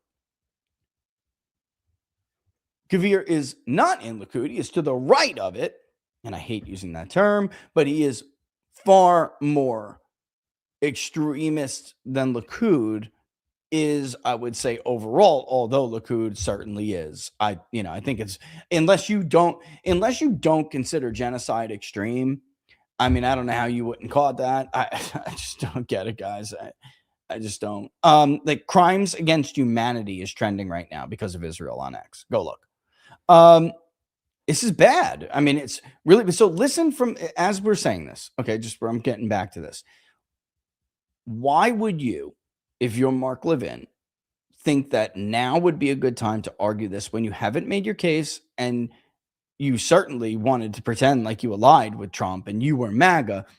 If you're already losing, you're losing in the court of public opinion, you're losing on the battlefield. And certainly the U.S. destroyed Iran's military capability. They can rebuild it. Their regime is still there. The more militant Iranian Revolutionary Guard is, in more control of the government than they were before. The new Ayatollah is more radical than it was before. Like, this has completely failed. And yet, with all of this, including declining opinion of you and, your cause, you have one card to play. You think you have one card to play, and that card is to attack Donald Trump. I mean, guys, this is just completely unaware of your surroundings. Like, we used to have this saying in the Army, situation awareness. You guys know, if you've served in the Army, you know what I'm talking about. Situation awareness. Pay attention to your damn surroundings. Israel's image has cratered.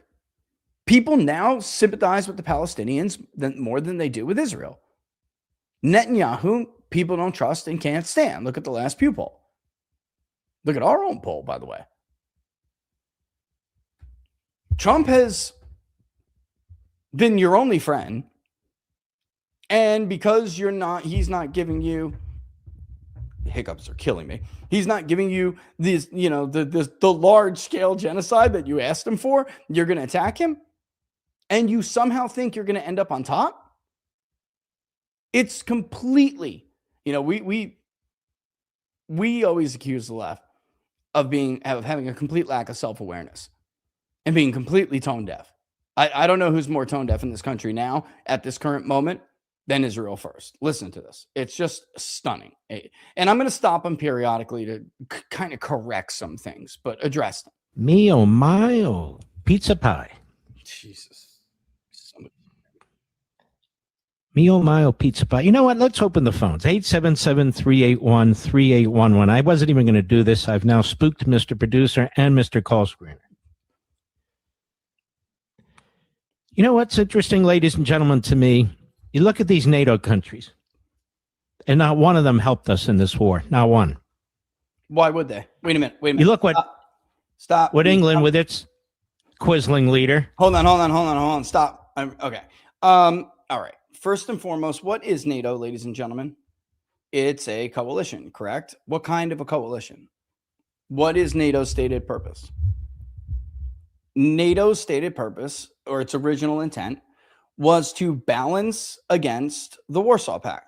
Why would NATO, even if they did support Israel, which many of NATO countries do not, Turkey, of course, Erdogan is a practical guy, all right? But does he have any interest in supporting Israeli expansionist policy and the pursuit of hegemon in the Middle East? That's ridiculous.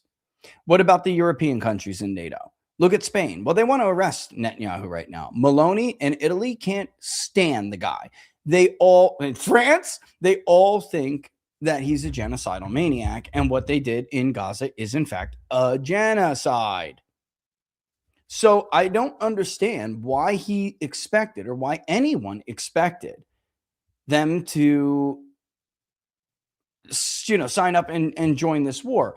At its core, the nature of NATO is defensive. It isn't at all a offensive, or it's not supposed to be. And look at what happens when it becomes one. You get into a stupid pursuit, which Mark Levin supported, like the Russo-Ukrainian war, and look what happens. I mean, this is crazy. Guys, this is crazy. You're expecting them to do this, and they've never done anything like this. I mean, the Iraq war was one thing. We had some NATO, obviously quite a bit. People would argue, yes, it was a lot, right? I mean, we had the Brits, I don't know. It's tough. Who wasn't in Iraq? Israel. They didn't send a single soldier. So I don't understand where this expectation is. Where's it coming from? Especially when NATO members like Spain and others are on the other side of this issue than the United States. They do not sympathize with Israel's plight at all because they think Israel is an aggressor, rightfully so. And you may argue that, and I think you can make a legitimate argument that Israel is surrounded by enemies and they have to expand out. But I think you'd be making a dishonest argument if you've been saying guys, there is a happy medium, like we were talking about with rules of engagement. Some rules of engagement are just ridiculous and have gotten American soldiers killed and maimed because they're just way too liberal and stupid. But that doesn't mean you just go around indiscriminately killing people. There is a right answer. There is a happy medium. You can understand that your enemies are at your gates and maybe you need to push out. Look what Israel did when all the Arab nations ganged up on it and it won. It didn't want to give back that land to Egypt, certainly not to Palestinians who started it. And that's understandable. But that's not what, again, a big part of this argument, the problem is that one side is simply not arguing in good faith. They're not being honest about what their goal is. So when they start a war saying they can't, Iran can't have nuclear weapons, we have to remove those capabilities, and we do, and they want to press on and even open up another front into Lebanon, you have to wonder, question their motives. Why is that? And again, it's because the Greater Israel Project is a real thing. It's not anti-Semitic. It's not a trope. It's a real thing. And it's insane because it would require us to kill millions of people, to exterminate millions of people or displace them. But so far, if you look at what happened in Gaza as the template for it, displacement is generous. Yeah, they were displaced, all right. So-called leader, Starmer, has done to their military, has done to their country. He won't lift a finger to support us. You look at France, Macron, the president spent a lot of time with him. I'm not sure why, but he won't lift a finger to help us either. Why? Why would he? Again. Troubling, isn't it? No. We're taking a third of our jets out of there, apparently. Then you look at this little country of Israel, 9.5 million people. Oh, the little victim. The third largest air force in the world. The third little victim. Some of the best fighters in the world. Some of the best intelligence in the world. We didn't go to war with Iran on our own. The president decided to go to war. He wanted to take out those nukes correctly. Absolutely 100%. Right. And we allied with Israel. Bingo. The Saudis weren't involved. Qatar wasn't involved. Egypt wasn't involved. Turkey, a NATO country, they weren't involved. Who was involved? So together, the United States and Israel were a 1-2 punch, incredibly powerful. Within 24 hours, Khomeini was taken out. The top tier was taken out. That took a lot of intelligence, mostly the Mossad and human intelligence in Iran that had been working with Israel from day one. Our Air Force, our Navy, the munitions we have are second to none. And Israel is a mighty, mighty powerful force for a tiny country, for any country. Israel has a larger Air Force than France and a larger Air Force than England, for God's sakes, and a larger Air Force than Germany. And it's now selling. Okay. Stop. First of all, Germany's not allowed to militarize in the post-World War II era. Something I really don't even agree with anymore, but especially more so Japan. We'll start with Japan. Let them remilitarize. Have a more detente-like relationship with Russia so we can squeeze from the north and the south the real enemy, which is China. In the real sphere of influence that matters because it's closer to us, which is the Pacific. Stronger than Germany. Well, of course they would be.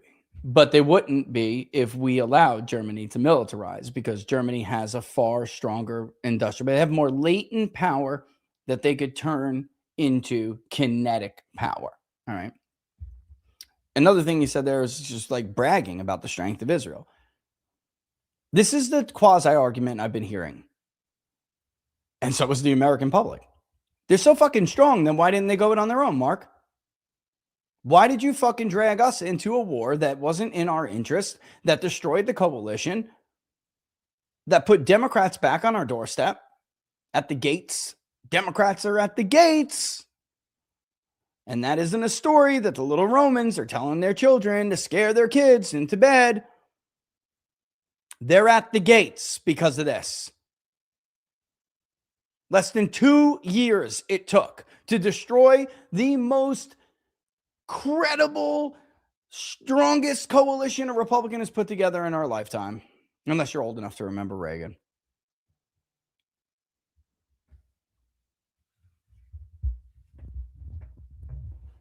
Anyway, that was Laura. She's just telling me something. Why didn't they do this on their own then? If we're bragging about the strength of Israel. Again, did you hear what J.D. Vance said? They wouldn't have made it. They'd have been obliterated. The Iron Dome failed night after night after night after night. And I'm not laughing because I'm happy about it. I'm laughing because of the absurdity of this argument. We're borrowing interceptors from other theaters, including one where there's a theater of war right now. They couldn't stop the cluster bombs. They couldn't stop the drones. They couldn't stop the sonic missiles they weren't supposed to have. And every time Iran fired a rocket that cost $250,000, we sent an interceptor up there, our interceptor, two-thirds, J.D. Vance said, to the tune of 4.5 each. The math for this war never worked for us, but it was going to work for Israel? It's ridiculous. I'm sick of this shining, man. There's no chance they could have gone it alone. Zero chance. And France and Spain and the rest of them came out smelling like roses here. They're the only idiots who didn't waste more of their relative power for a failed venture from the start. Because Trump was never going to raise a 250,000 strong ground force, which is what they want. Do we forget that these lying people initially tried to say this would never be a ground war? They were going to do it from the air. It was going to be regime change from the air. We're just knocking out their nuclear capabilities. So this isn't an argument you're making. This is why it has failed miserably with the American public. And now not only are you insulting their president, you're insulting them. You're over there stroking Israel. You're just like grabbing it like it's I'm going to be better. You're double fisting it, bro. It's disgusting. And you're knocking down your own country while you're doing it. Keep going. It's just gross. There's one point that I want to get to. I can't wait to show you this stat. Advanced technology, military technology to Germany and India and Greece and other countries. It has improved our F-35. It improved our Bradley because of so many battles that they've had to fight. So why would we pick a fight with Israel? What is going on? They out of control? Is the prime minister an issue? Well, they weren't out of control, and he wasn't an issue last June when they cleared the field for 12 days in Iran. Stop it. Just stop it. Just stop it. Just stop it. I can't even take it. I'm going to tell you what he says because I can't take it. They cleared the field for 12 days. Okay. Why are we picking a fight with the prime minister? Because he thinks that he can humiliate our president by violating ceasefires and constantly lying to us about who fired first. There's one. There's one for you. Because he's insulted our administration. Because members of his own cabinet have insulted our administration. Because members of his own cabinet are calling for genocide open in public on social media.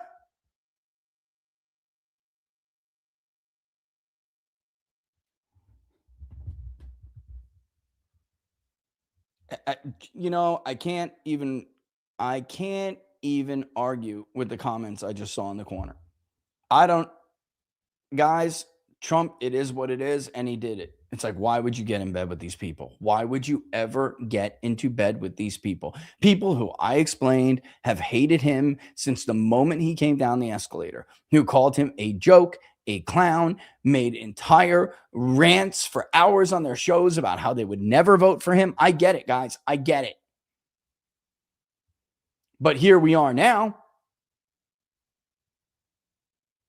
And I'm not saying let's make lemonade, because I don't even think we can do that, but we can't give the fucking pitcher back to these psychopaths. He goes on then to talk about how Lebanon kills Christians. So does Israel. Oh my God, Rich said it. They're not just Arabs being killed and displaced in Gaza or in Lebanon for that matter. You think they gave a fuck how many Christians lived in that apartment building when they fucking dropped a bomb on it to kill a rank and file, day job, regular army soldier? Did they look like they cared a whole lot about Christ when they were smashing statues? Where was that again? Right, that was in Lebanon. We've all been fed this thing like Israel is like some safe haven for Christians. That's funny because the Armenian church has a very different version of that. Members of their church and others are routinely assaulted on a weekly basis, coming in and out of service. Like, this is a line of horseshit. Here's the number for Christians over the years. How Tucker phrased it was, I know what he meant, but look, in this game, you have to say it and say it right. And what Tucker said wasn't totally right. In raw total numbers, you can see the population of Christians in Israel has risen since 1950 to 2024. By the way, that number is going to fucking crater in 25. Crater. It's not out yet. I'm sure there'll be a delay. But you can see just from the period immediately following Israel's response to the attacks by Hamas in October 2023. Now, you could say, well, Rich, maybe it was, a response to those attacks, but it wasn't. The rise in the total number of Christians in Israel since 1950 has increased. It has been a rise. That's true. But it has slowed actually since 2021. I mean, since 2020, not since the attacks in October of 23. And their share, and this is what's key, and this is what in his back and fight with Ted Cruz, Tucker was wrong about total raw numbers, but he was right in principle of what he was trying to say, and Ted Cruz was wrong. Their share of the total population has declined. It's cratered significantly. And it's just as of the last measure in 24, it has cratered or did crater to 0.32%. That's it. That's all. And I think Tucker said their Christians are treated better in Qatar. Look, as a matter of policy, that's not really true. Like, Christianity is not really an openly allowed practiced religion. There are sects that basically have like permission, but they're not. It is not. I mean, that's not a place you want to be if you're a Christian either. I hear what he's saying. I get it, and I'm sure in a place like Qatar, money can buy you, money can buy you passage. But I would say like it. Saying that you're better than Qatar, whatever, is a low-ass bar to me. And comparing it to Lebanon, when I personally know a Lebanese Christian woman whose family was hit by an Israeli missile, and her parents were killed. She lives in the U.S. now. This back and forth has been going on for many, many years. Reagan had to rein Begin in and said, look, man, I see a Holocaust when I see it. You should too. Given the circumstances, I should think you'd be a little bit sensitive to Holocausts. He goes on, and I'll read it specifically. Let me go down and get the quote. He said, Lebanon really was a beautiful, beautiful country right there on the Mediterranean. People had to flee. It was a majority Christian country. That's true. It was. But he said Hezbollah was never part of Lebanon. Hezbollah was sent into Lebanon by Iran in the 1970s during the revolution in the early 80s. Okay, well, that makes no sense. It was either sent in the 1970s. Then he realized that doesn't make sense. I'm just kind of making that up as I go. Of course, when was the Iranian Revolution? Right. So how could he do it in the 1970s? 1980. Then they assassinated the president, he was duly elected. All right. And he says it was a beautiful country. It was majority Christian. Now it's about 35%, 40 Christian. They're abused and they are killed. Well, there's still a hell of a lot more of the population than they are in Israel. Israel would be boasting if their population was 35% Christian. That'd be something to write home. That'd be something to write home to the evangelical cucks about. 35% of our population is Christian. Look at this, guys. I mean, this is like the numbers don't lie. They don't lie. They've been going down. You can argue, especially from like 50 to 2000, I guess, maybe even 50 to 80, when Likud really, took power for the first real time like that. You could argue it was the diaspora coming home, coming back. And they're like, their pitch to get them to come back worked. So it would decrease the share of the population, other faiths that aren't Jewish. That's there. But geez, guys, 0.32%. Does that sound like a friendly place? There's more of a population of Muslims in the United States. We're a country of 340 million. We've never had, how could I put this? Like a come home. We had the, we'll take your tired, you're rich, you're poor kind of thing.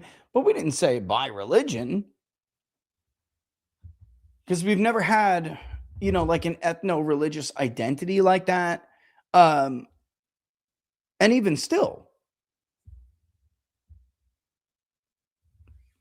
Jews are way more of our electorate and our overall population. It's about 2.5%, 2.8, something like that. I mean, it just doesn't, this is crazy. This makes absolutely no sense. Lebanon was a beautiful country at one point. And yes, it was majority Christian. It was. But it still has apparently a lot more Christians living there than Israel does. And you're not going to increase your share of Christians. You're just not. If you're taking land from the Palestinians and they identify as Christians. Like, there is no policy right now that says, as they're moving in settlements and they're taking over land, there's no policy that says, all right, if you're an Arab, we're only moving you out if you're an Arab Palestinian. If you are a Christian Palestinian and your family has literally been there, your people have literally been there since the birth of Christ, in Bethlehem, you don't get to stay either. I think, this is like, I just don't, and either way, it doesn't matter. What's your argument here? What's the point? Hey, bro, look, bro, I'm going to call people out to do this. You want to defend, who said that? Go back. You want to defend, Mike, you want to defend genocide? Do you, bro? Do you? But understand you're in a tiny, tiny minority. Like, it's not that all other Americans are stupid, Mike, and you're smart. You're the stupid person. You're the one who doesn't get it. Everyone else isn't dumb, and your brilliance just hasn't shined on them yet. You are supporting a genocide. And Trump is looking at what we have left of our moral might, and he's not willing to squander it anymore. Guy gave up his coalition, knew immediately that this would do a lot of damage to us in the midterms, which is why he was so gung-ho about redistricting. He wanted to basically, and who cares, do what you got to do. Democrats are about raw power. He wanted to redistrict so significantly that it didn't even matter. And maybe they could hold the House anyway. And in truth, they probably can if they lose the generic ballot by like 3-4 points. I still think they could lose it by maybe like upwards of 4 and still hang on. But he still knew all of that and went into it anyway. All for a bunch of people who never supported him in the first place and sure as fuck don't share our values, bro. You can act like that in the U.S. military, and guess what, Mike? You'll end up in fucking Leavenworth. Go ahead and smash other people's religious objects and see what the brass does to you.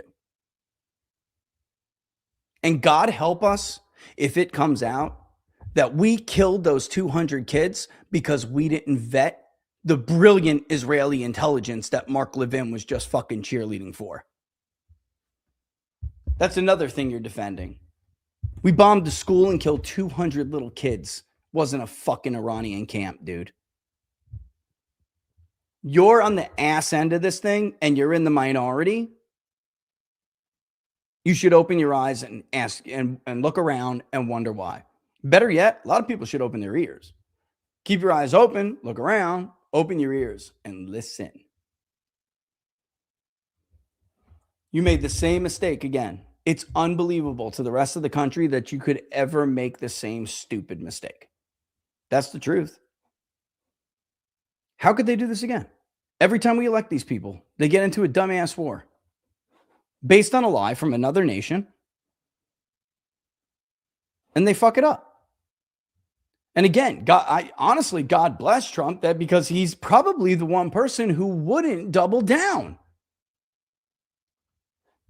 And he was doubling down for a while. But once it became clear there was no, and this is another thing people don't understand, there is no military solution to this war. Not unless you want to drop bombs like we're going back to Nagasaki, dude. And even then, you break it, you own it. That's not Western. You know, I just got to say this.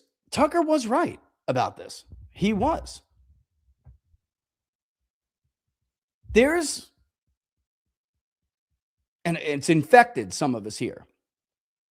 There is an innate Eastern worldview among neocons and the Israel firsters where, and this is not Christian, this is not even Western, where they make the argument that certain people, based on their faith or their ethnicity, ethno-religious identification, there's greater value on certain groups than others. The value of life or their lives have a greater premium than the lives of others. Please pick up your Bible now and show me where that is in the New Testament.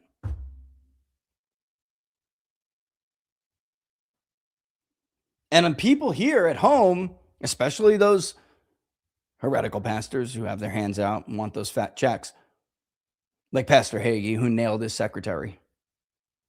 Swagger, too, did the same thing. Falwell. I'll take a plane. Bunch of fucking heroes, right? They basically cherry-picked from the Old and New Testament because it seems like they don't understand either covenant. And I'm not going to get into theological conversation, but that's what's been going on here to justify the end. And again, that's why it's damaged the church really, really bad because Americans just see it. They smell bullshit a mile away. They smell it, man. This, one of the reasons why a lot of these elitists never understood why Trump was so attractive to, so many different voters, but non-voters too, and got them out. It was like a breath of fresh air. At least somebody's authentic and they're making, even though we may not always specifically tell the truth in great detail or whatever, like Rush used to say, his supporters, they take him seriously. They don't take him literally. And the media and the elitists take him literally, but not seriously. And that was such a great observation. That's true. But what missing in all that is why? Why is that? Because they saw he was authentic. Maybe it wasn't packaged up neat and but he wasn't pulling little bullshit to make he wasn't pulling this piece here from that piece there to make it all work. He was just authentic. He said, look, this is what I believe the problems are. And it may not fit into the nice ideological package that you've all laid out for each other. But that's why I'm going to call it, if you guys remember, what did he call it? Common sense conservatism. That's what he called it. But people saw authenticity. And that is why it's basically the number one reason that the church is hurting in America right now, according to every study. There's no authenticity. There are political goals, there are personal aspirations and ambitions, and there's a financial relationship with a foreign power, a party in a foreign power that pollutes your pews. Sad. And by the way, guys, if you're going to do that, if you're going to cherry pick what suits you from the old covenant and the new covenant and smash it together and make it make sense when it makes sense for you and ignore when it doesn't, neither covenant means anything. You got to pick which one you believe in, because Judeo-Christian is a fabrication. One is inherently Eastern. It's true. It's a product of the environment and the way the world was at that time. And it's totally understandable that that is the way it is, but it is not Western and it is not Christian. We value all life because that's what Jesus told us to do. Not going to sit up here and preach, but even those who aren't religious or aren't particularly a person of faith, you still inherited those values because those values were instilled in our society and their roots come from that, though, that faith and the tenets of that, the teachings of Christ. Forgiveness, redemption, and valuing all human life, not just somebody you think is chosen. It's crazy, man. It's just nuts. It's nuts. All right. Yeah, let's go on. Let's go to locals. We're going to hit you first, locals. We'll go to your comments first. Actually, let me hit Viva's. Hey, Rich, Gen X are here, not voting for the GOP until they actually put America first. We should have nothing to do with Israel anymore. Viv, I'm telling you, wait until you see. There's a lot more detail. By the way, this chart is not in Burn It Down. It's irrelevant to the conversation. But wait until you see how. I'm not surprised you're a Gen Xer. I could probably tell. If you don't mind, can you tell me whether you're on the younger side of being a Gen Xer or if you're on the, either way, it doesn't matter. You're still a Gen Xer. But there's like one of my siblings. We're separated by only a few years. He's Gen X. I'm still a millennial, but I'm an old millennial, like the last of the millennials before it was. Well, I guess you could say I was like the first of the millennials then. Yeah, that's the more appropriate way to put it. But I'm just curious because you could see that belief gets stronger as you get younger. And I think that's because, number one, each generation has like characteristics that are unique to them because of the experiences that their generation had coming up. But also, I think that I don't want to say fear. I don't want to say that, but stress, anxiety, that's right. Their anxieties get stronger as they get younger because they have a longer time to deal with the consequences. So if you're a boomer, right, and you're in your golden years, you can just, to you, and it's really stunning to me that some people have this feeling because like, well, what about your kids and your grandkids? They just don't give a shit. That's the truth. They say they do, but they really don't. I mean, obviously. But the younger you are, the longer you're going to have to live with those consequences, far longer than the guy or the girl is a boomer in their golden years, right? Think the Golden Girls, remember? Well, the Golden Girls didn't like, what was her name? Dorothy. She didn't like George Herbert Walker Bush. And there's an episode where Bush actually sends like an ambassador to her to talk to her and try to win her over certain issues. And it's interesting. But to Dorothy, it was like, she's done soon. So it's not the end, it's not like the end of the world. Whereas the younger you are, the more anxiety you will have and you'll be that man. So the anger comes with that anxiety. Like, look, it's better to punish them. This is what I try to explain to older people. And again, it's so much to do. The book is like, how many? I want to say it's like 300 and some pages. We keep changing it. So honestly, let me give you the last number. 240, right? In the paperback, it's 240. But this can you can take 240 pages to explain this in a lot more detail. But if you think about it, to them, to younger generations and even younger Gen X, because you still have time, break it now, burn it all down now, because otherwise we're really just kind of spinning our wheels and we're wasting precious time. If we don't burn it down now, it's not going to get fixed. And all we're doing is basically prolonging the inevitable. And the longer we prolong, the less time that leaves me to try to find my dream, to my American dream, to make sure I am in a spot where I know I'm going to be good and secure. My family is going to be good and secure. My kids will be good and secure. So it should, if you try to just like take yourself out of your shoes, whatever shoes you're in, unless you're in, their shoes, then you obviously, know what I'm talking about. But if you're not, try to take yourself out of your shoes and put yourself in theirs and think about when you were younger again. The fact of the matter is you had more opportunities, even with stupid wars. For instance, like why this war pissed them off so bad, because you can't just keep making mistakes and thinking, well, America will endure. America will endure. Like at some point, America won't endure. We're not a supernatural phenomenon. We are subjected to the same laws of human civilization and the laws of nature that everybody else is. And at some point, you make your last mistake. And that's what they're more concerned about, that it seems like these other older voters just can't get through their heads. And certainly like GOP consultants. They think, you know what? They have no other choice. They'll come back to us. No, you don't understand. They'll fucking burn it down right now. They will.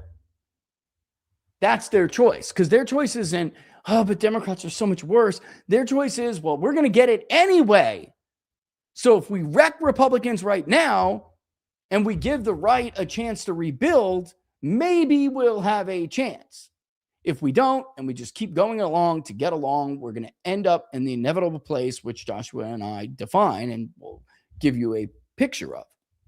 But actually opens the book, like, and Joshua teased it on X. Like,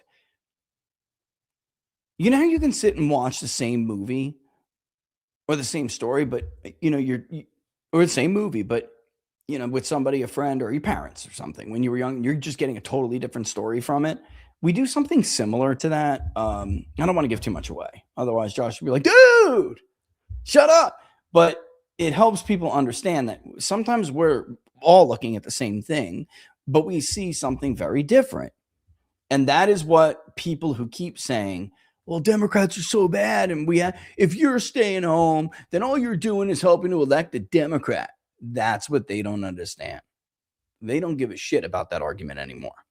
And frankly, Republicans are acting like Democrats in a lot of ways anyway. Right, Susan Collins? Where's the SAVE Act? John Thune?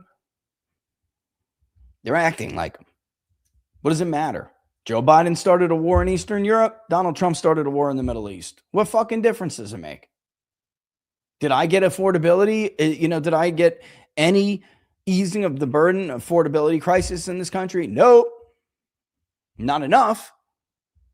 All inflation has wiped out, and we have better wage gains under Trump. That's what we did. But it doesn't matter anyway, because inflation wiped it out. That's just a fact. It's a fact. So, yeah, this is what they're not getting through their head. You're not going to be able to make that argument forever. And in fact, we're at the point where you won't. And I hate to say it, but like I said on POSO on Human Events earlier in the week, some of these people, like you, Viv, some of these voters, especially in Gen X and in millennials, Gen Z, you can just expect that they're younger. Democrats can do better with them. You can't afford to lose Viv. The right, you can't afford to lose Viv. His generation is the most Republican generation. Millennials were set to turn into it, which would have been fantastic because they'll be the biggest voting bloc soon. Gen X is going to have their chance after Boomer 2 starts dying, and then Gen X will be it for a while, which you would think would be good news for Republicans. The problem is That's not good enough. We'll be just in a position like we were when Republicans were dominating with the silent gen, but not doing well enough with boomers and down. That's it. You'll mimic that situation. Only it'll get worse because people who are younger are actually more, I'm going to use the word radical. And they may not even view themselves as radical. They view themselves as results orientated. That's it. Just give me what I want. I don't want to talk about ideology. I don't give a shit how you do it. These are the same people who believe Trump was right on immigration and thought he should ignore judges. Well, they'll turn around. Those very same voters will turn around and say, I'm voting for a Democrat because while Republicans are giving away corporate welfare, I'll at least take, whatever working class welfare I can get in the form of whatever program. And to like a partisan, especially an ideologue, that doesn't make sense to them. But it does make sense. It's because you're an ideologue and we're out of the age of ideology. That era is over. It's dead. All right. Maybe I'll do like an online book read or something. By the way, the Kindle version's out. I don't know if you guys know that. I never told you guys that. The Kindle version is out. It's selling some. The paperback is definitely outselling it. Nobody does Kindle anymore, huh? Or at least not many. Come on now. Yeah, but let me see if Viva answered me. I'm curious what end of the Gen X block he's on. Or she. I can't tell. I thought that was Viva Fry at first, but it's not. We'll see if they answer. I'll keep an eye out for it. I'm going to go ahead and say probably the younger end. Maybe 46 to 50, maybe. Possibly. Actually, maybe 46 to like 52. Right? I'm taking a guess. I could be wrong. Maybe you're like, hey, shut up. I don't want to tell you. Okay. And that's fair. But I'm taking a guess because I mean, at some point, and of course, never 100% correct, but my job as a job is like, I deal in generalities. So I'm picking the highest likelihood that you are, based on what you're saying, you are what you are, All right. Potion 27. Here's a good preview of Minnesota. Look at the candidates' comment section. Comments praise Flanagan in her ads. APAC Amy gets ratioed in her comments, instead getting called APAC Amy. People don't like her, but she's the biggest name favorite. Even her own internal polling is down. Probably the only time an opportunity to have opposition control. She's a very weak, vulnerable candidate due to her voting record in the Senate. She's been in office for 20 years. Nothing changed. The GOP take her out in the primary. Yeah, I think that you're right. That, I mean, her poll strength is based on her name. That's really it, man. I think you're totally right about that. And it's interesting. You know what? Because I know obviously who you are and what you're doing. And it would be interesting to have a conversation about that, because there are a lot of course, I got to tiptoe around because I do have I guess you could say I have a conflict in that race, and not on your side, but on the other side. And there are some interesting ways to go about it, because you have to beat her name you have to beat her name down. You just can't, like, the Republicans, if they nominate, let's say they were to nominate one of these cookie cutters, and of course they give their donation to like one of the worst candidates. I mean, their endorsement at that convention, they gave it to one of the worst candidates. They're going to run that cookie cutter playbook, and she's going to trounce him. If she wins the nomination, she's going to trounce him. Meanwhile, there's a whole slew of voters who are in fact backing somebody they probably know is not even, and I don't want to give this away, Poshman, but you know what I'm talking about, because they just don't want Amy. And they're like, it's got to be somebody else. Like, I understand. I know her name. That's why she's getting the support she's getting. And she's the favorite for exactly that reason. You're right. But there are a significant a number of voters, even on her side. It's like, they just want something different. And there's obviously, like, she has a vulnerability you can drive a bus through. It's so big. And I just can't believe it. Republicans are kind of like stupid and slow. And you know that process. That's why you did what you did. It's a ridiculous process. Trump had an issue with it too. And then hold a primary later. What they basically do, guys, is come together. Republicans, right? The so-called party of individualism, and the anti-elite party, and the party who doesn't believe in centralized government or anything. You're so full of shit. They get together. They have this conference. They choose who they want. And the idea and the argument is that if they do that, then they don't have to spend money fighting amongst themselves, and they can immediately pivot to the general election. Well, that's a hell of a way to run independence out of your process, isn't it? What could possibly pique the interest of an independent to participate on your side of the process if that's what you do? Not to mention,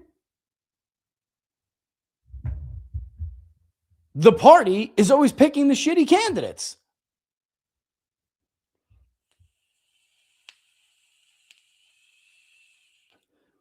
Hope for the Better says, senators are bought and paid for, but Trump just gets pressured. He's bought too. Trump has had a lot of options. He kept taking the ones that made his family and friends rich. Maybe he was a decent guy, but he's dancing to the biggest fiddle, that's all. I mean, I'm not going to expect me to come over here and say something different. I'm reading questions and comments. That's where I'm at right now. By the way, where's my Q&A thing? Listen, I happen to think that a big part of what happened with Trump is that, I do think you're right that this time he was like, look, I mean, I damn near got killed multiple times. Charlie did get killed. Almost got locked up. It's time for me to get mine.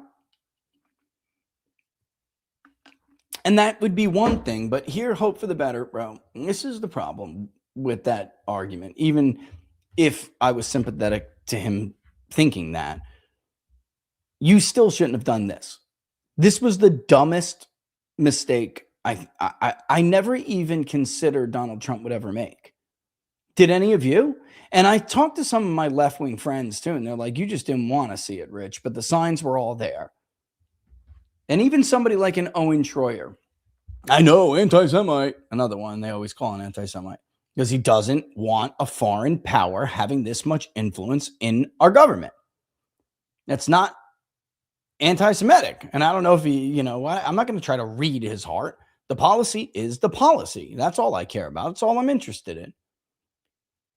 He saw it coming. He did. There's some on the right. And that's, again, I don't know if I'm supposed to even be saying this, but there's some time behind. That's ultimately what was behind the entire break, and this notion. I think I've said this before, but I'm going to say it again. Like this notion that somehow Owen was supposed to be unquestionably loyal and no criticism whatsoever because Trump gave him a pardon for his J6 offenses, which weren't offenses.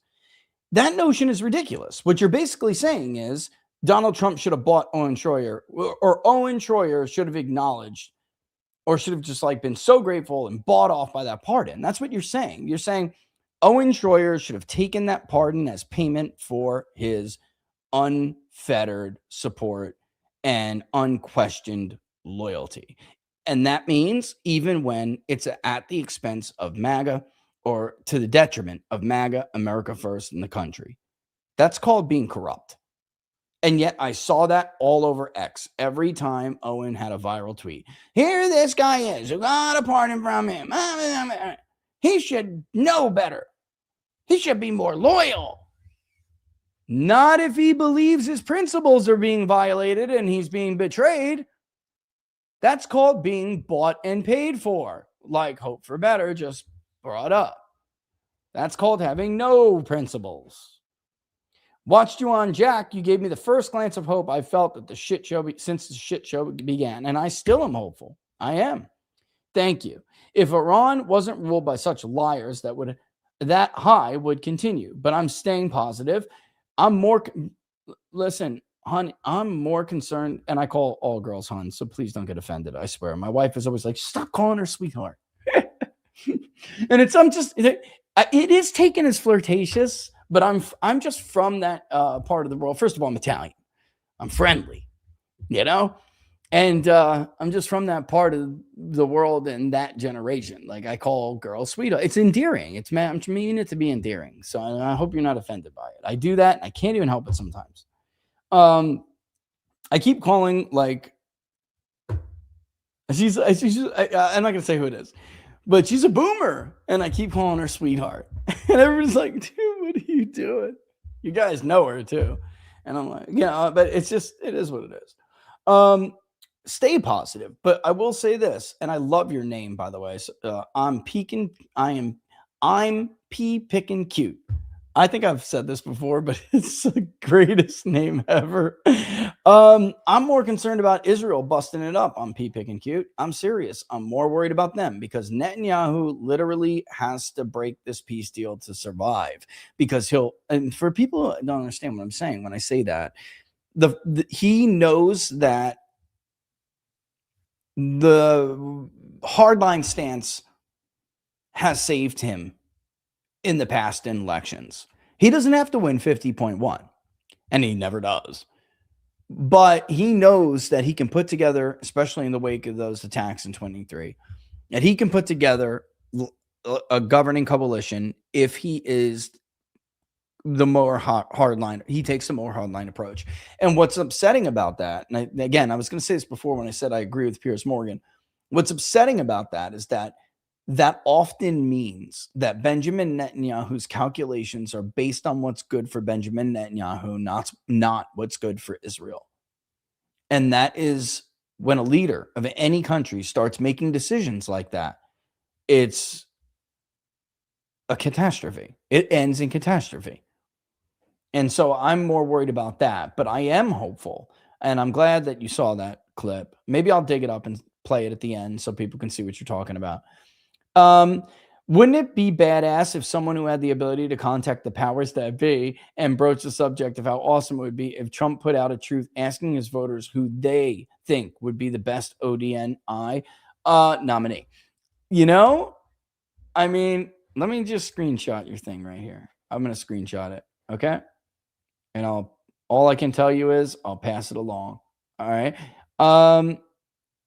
Oh, you go on in the next one. Okay, let me screenshot the next one too. Because you go on, and by the way, thank you for your tips. And the same thing goes for Vive on Rumble and everybody else with the Rumble rants and of course the super chats, which I haven't looked at yet if there are even any. But Laura reminds me I got to tell you guys thank you, and I do. I just don't always remember, and she's right. I mean, it's not even a debate. She's right. But you go on in the next one, says talk about unprecedented, never been done before. Shit. My picks would be Mike Flynn, Eric Schmidt, Sam Faddis. Actually, Schmidt and Faddis I like a lot. All have proven track records and integrity. Yes, even Paxton after his indiscretions, but he's got to get in the Senate. Paxton's got to get in the Senate. He's done great shit. Know anyone like that? Wink, wink. I mean, talk about listening to the people, right? Just an idea. Wink, wink, wink. I got you. Let me send this first to Laura. And then I'm going to just say saving that. We'll send it along to them. Because I'll pass it along. I will. I'll pass it along as soon as we're out of the show. And I do, again, I really like Eric Schmidt a lot. This guy has really surprised me. At first, when I first got to know him a little and know his staff, he's got staff that contacted me about something that they were really passionate about, which you guys are too. And I don't know if I should say it yet. And it was serious. It was the first time anyone's ever called me about it seriously and been like, something has to be done about this, right? And I'm like, yeah.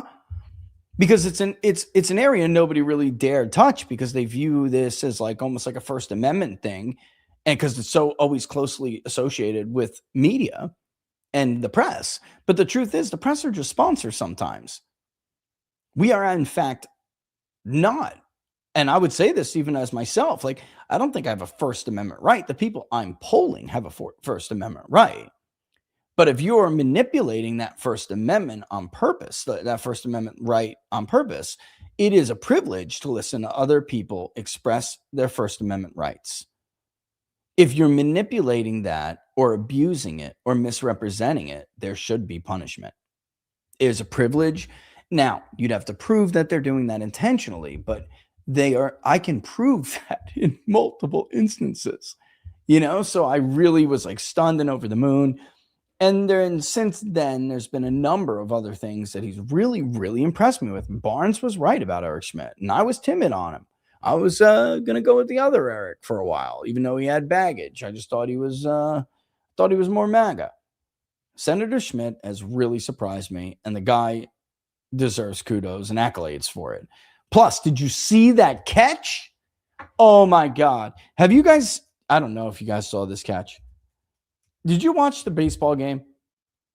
I don't know if you did, but oh man, I don't know if I can find it right now that quick and on the fly that much, but this is an older guy. He's putting his body at risk to make that catch. And that was going to be a fair ball. That was a double, if not a triple. It landed guys right in the hole on the line. And he just, man, and running like that, if you've never played baseball before, and I wasn't an outfielder unless I absolutely had to, I pitched, but diving like that to make the catch is risky. If you miss it and it lands fair, you're screwed. It's going to get behind you. It's going to be hard to get up, and that's at least a triple. At least a double. It's a triple. It's a triple. And he did it, man. And he made that catch, man. He was amazing. I hope you guys saw that. It was a really, really cool. Republicans thrashed Democrats, in case you guys didn't know. Amazing. I was stunned. I'm watching it, and I'm like, oh, my God, Laura. Oh, my God. Eric's going for it. He's going for it. Oh, my God. Oh, my God. Ah! And immediately, Ayad, you watching? Immediately, Ayad watches. He sends me this thing. It was hilarious, man. I put it up there. I was like, yo. I put it up on Twitter. I was like, hell of a catch, man. It was cool. And Republicans won. They won kind of easy. In fact, I was not hardly paying attention because it was a blowout. And I'm like, yeah, well, it is what it is. Plus, I try to give it at least some attention because in case you guys don't know, I'm not going to say his name, but the nutcase Bernie supporter turned Hillary supporter who decided to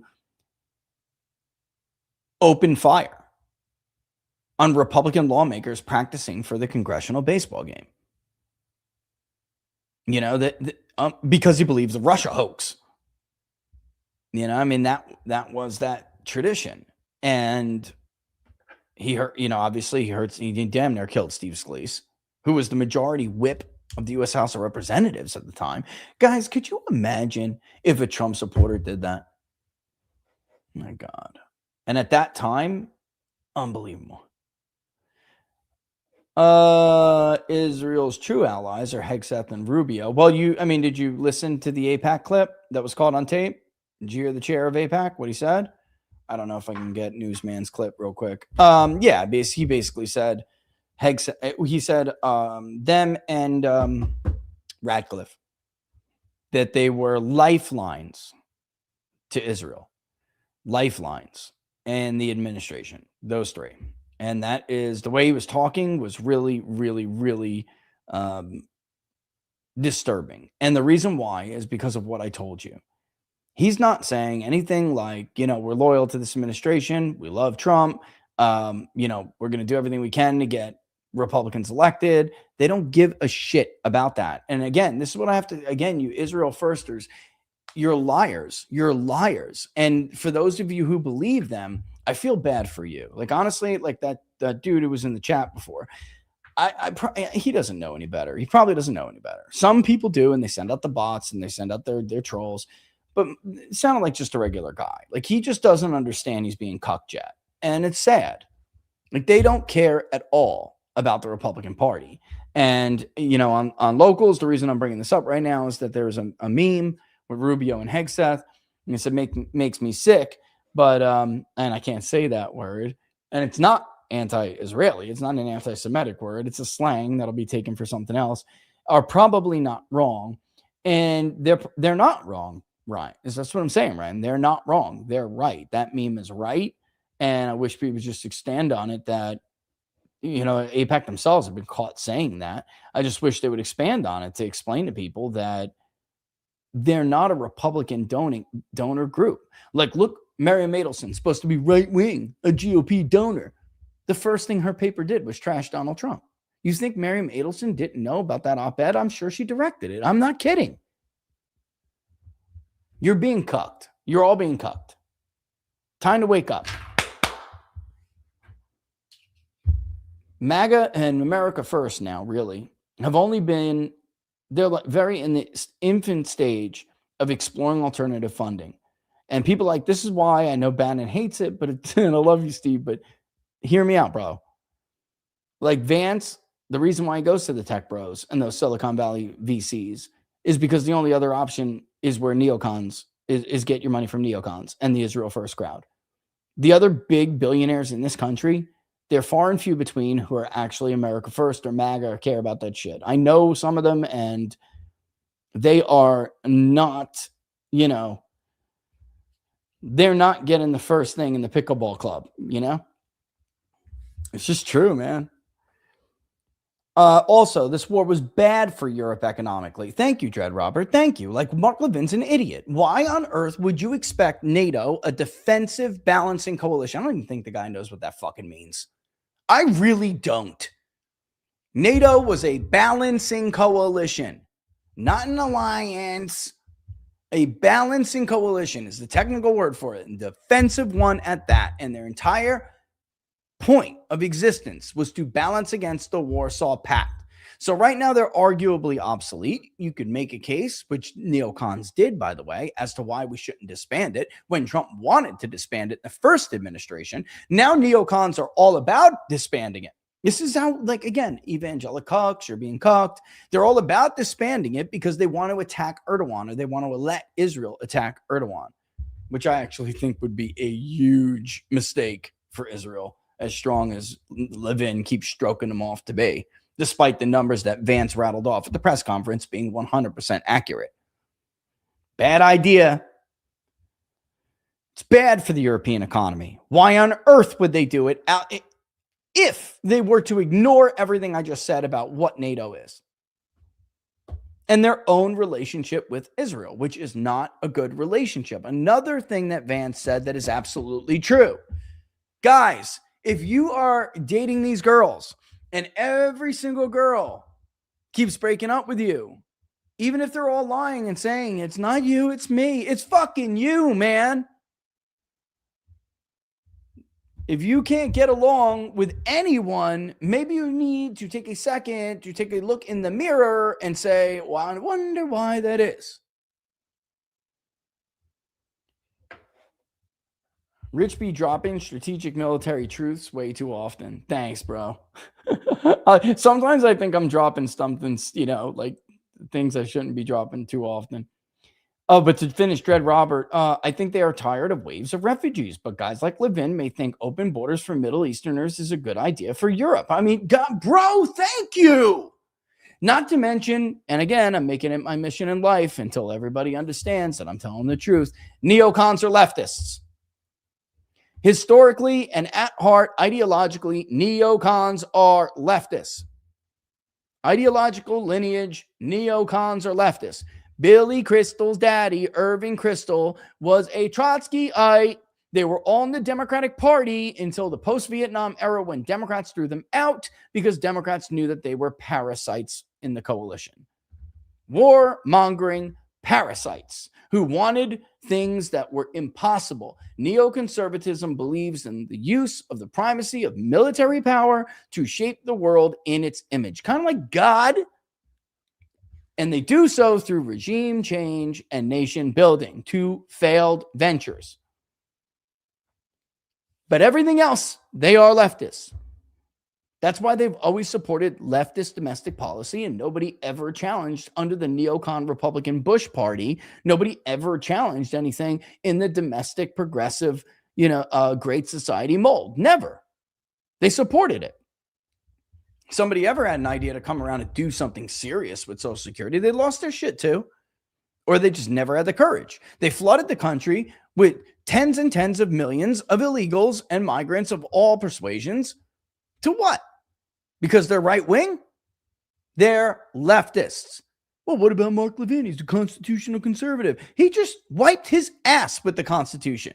The guy argued Donald Trump didn't need Congress to continue military actions against the Iranian regime, even though it was stated regime change as the goal. And despite Congress in the Constitution having an explicit role in declaring war, only Congress can declare war. Now, we have, unfortunately, with the War Powers Act, unfortunately, diluted the power of Congress to do that because they're cowards and they want to abdicate their duty and they don't want to be blamed for when a war goes bad and they don't want to lose elections. So they've been happy to abdicate that authority and responsibility to the executive branch when they should not have, and we should take that power back. But then he turns right back around and argues that Congress should need to approve Donald Trump's negotiations as a treaty. With nowhere in the Constitution does it restrict or limit the president, who is the chief diplomat, by the way, and law enforcement officer. That's effectively what he is. And during wartime, when Congress deems a war, he's the commander-in-chief of the armed forces. But nowhere in the Constitution does it explicitly limit the chief diplomat's ability to negotiate an end to the war. It's ridiculous. So take that textbook conservative, constitutional conservative shit and stick it where the sun don't shine. Also, mass surveillance is not conservative. The massive expansion of police power, as we did in the wake of 9/11 with the Department of Homeland Security and et cetera, FISA, which he supports, is not conservative. Censorship, which he supports, is not conservative. And killing 200 little Iranian kids is not conservative. You're supposed to be the pro-life party, not just when it's with abortion. Period. There's nothing conservative about neoconservatives other than once upon a time, they also co-opted that movement. They share a root word with it in common, and that is it. Just like they're co-opted the Tea Party, and just like they co-opted MAGA now. Which is why MAGA will be dead. Like everything else they've ever co-opted. That's why Democrats were smart and kicked them the fuck out of their coalition. Back to P picking cute. Okay, so Rich, real talk. A lot of us really want to know what really drives this Israel insanity from the pundits, influencers, and politicians. Is it the money? Feeling indebted for it? A quid pro quo? Is it purely ideological? Many of us have known about liberty, the spying, attempting honeypotting. To say they're our greatest ally is absolutely effing absurd. Why would 6 out of 7 congressional people openly admit to putting Israel over America? These are all questions many I know ask. It's really all of the above. I know somebody who just got honeypotted, and he's all over social media right now, just about face. And I don't want to say that right now. I brought up somebody else the other day who's now indebted to a certain foreign nation because he spent too much on a certain event, and they promised to make sure he's not indebted for the rest of his life and get paid while he's doing it. Some is ideological, but that's from some of the older people. I do think when you look at somebody like Mark Levin, of course, he is Jewish, and I think we have to be sensitive to this feeling of there's always another Fourth Reich coming, and they're always fearing it. Like it's just around the bend, and that the threat is real. And I think I am sensitive to that, which is what pisses me off more about people always calling me an anti-Semite or calling others an anti-Semite, like Steve Bannon, who I know understands that as well. And we try to be sensitive to it, but it doesn't give you the right to fuck our country up. It just doesn't. Just like John McCain, you're a great war hero, John, but it doesn't give you a right to be a fucking scumbag and vote down on Obamacare. But I think like a lot of that other stuff is limited. The money is really bad with the influencers and with the politicians and the pundits. This is a major, major problem. Nobody spends $1 billion to influence influencers. Israel does. Close to it. It's now up to 749. Doesn't happen. We hear about Carlson from Levin. Tucker Carlson. He's such a retard, bro. This guy's so fucking retarded. Tucker doesn't take money from Qatar. I'm sorry. And if you think that document proves he does, then you don't really know what you're talking about. That document does not prove that at all. And Tucker's rich and he doesn't need money from Qatar. But tons of people are taking foreign money. The biggest offender, hands down, and it's not even close. The Decision Desk did an amazing analysis of this in the post-October 23 era specifically. It was already bad, but it's nowhere near proportional. Israel spends through the Ministry of Foreign Affairs they spend an obscene amount of money compared to other countries to influence people, pundits, influencers, etc. And then you have APAC, which is, as far as fundraising, yes, there are, of course, other interest groups that do it. And again, we're reading this in the Israel lobby right now, but nobody comes close to the Israel lobby. Nobody.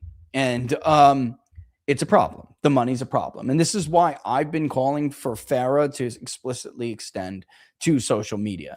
And then you'll see you'll see all the Israel firsters always say, we should have people who are taking money from Qatar or this Arab nation or Turkey or Russia, or they'll never just say what I say, which is, wait a minute. What we need to apply this to every foreign nation, period. Because if we did, then the FARA filings would show exactly what I'm telling you, which is that Israel is the worst offender. They have literally captured whole entire parts of our system, and that's why it's breaking down. It can't operate correctly with this much interest. It's not good. Big Pharma is really bad too, but I mean, you're talking about, like, what is with this that puts them over? Some of it is identity, and I can't put that in with ideology. They identify that, and so it's tough. They're just picking that identity over the country. And like I said the other day, which pissed off some people. Like, you remember that trope of dual loyalty? And they would say, if you're suggesting we have dual loyalty, that's just a trope and you're an anti-Semite. Bro, I'm fucking over this. And I'll take it a step even further. I'm not suggesting you have dual loyalty. I'm suggesting you have no loyalty to the United States, and your loyalty lies with Israel. And I think I made that argument intellectually, without being in bad faith, without having hate in my heart or in my DNA. It's a logical argument. Tucker and I then revisited that argument on his show. If you go back to Where Do Your Loyalties Lie, that clip that I put out, the logic is not, it is, the logic is unquestionable.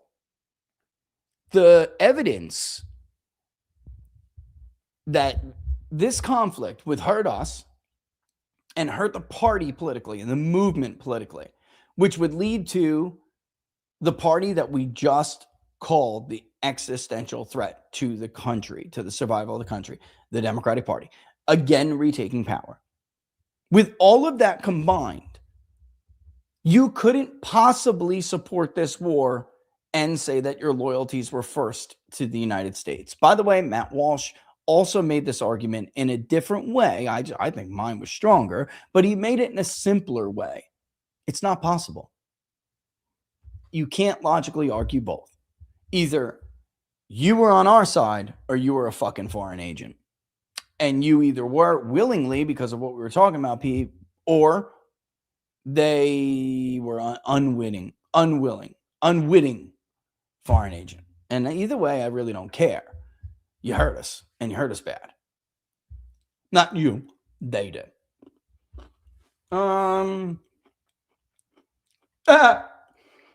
So, will the VP make you the U.S. International Relations Czar if he takes over the admin? I don't know. I'm still pretty toxic. I mean, I know the guy likes me. I just don't know if he likes me that much. Enough to take the blowback. I mean, very clearly, he needs a war room. The Trump administration made a huge mistake right off the rip. They needed a war room like Obama had a war room.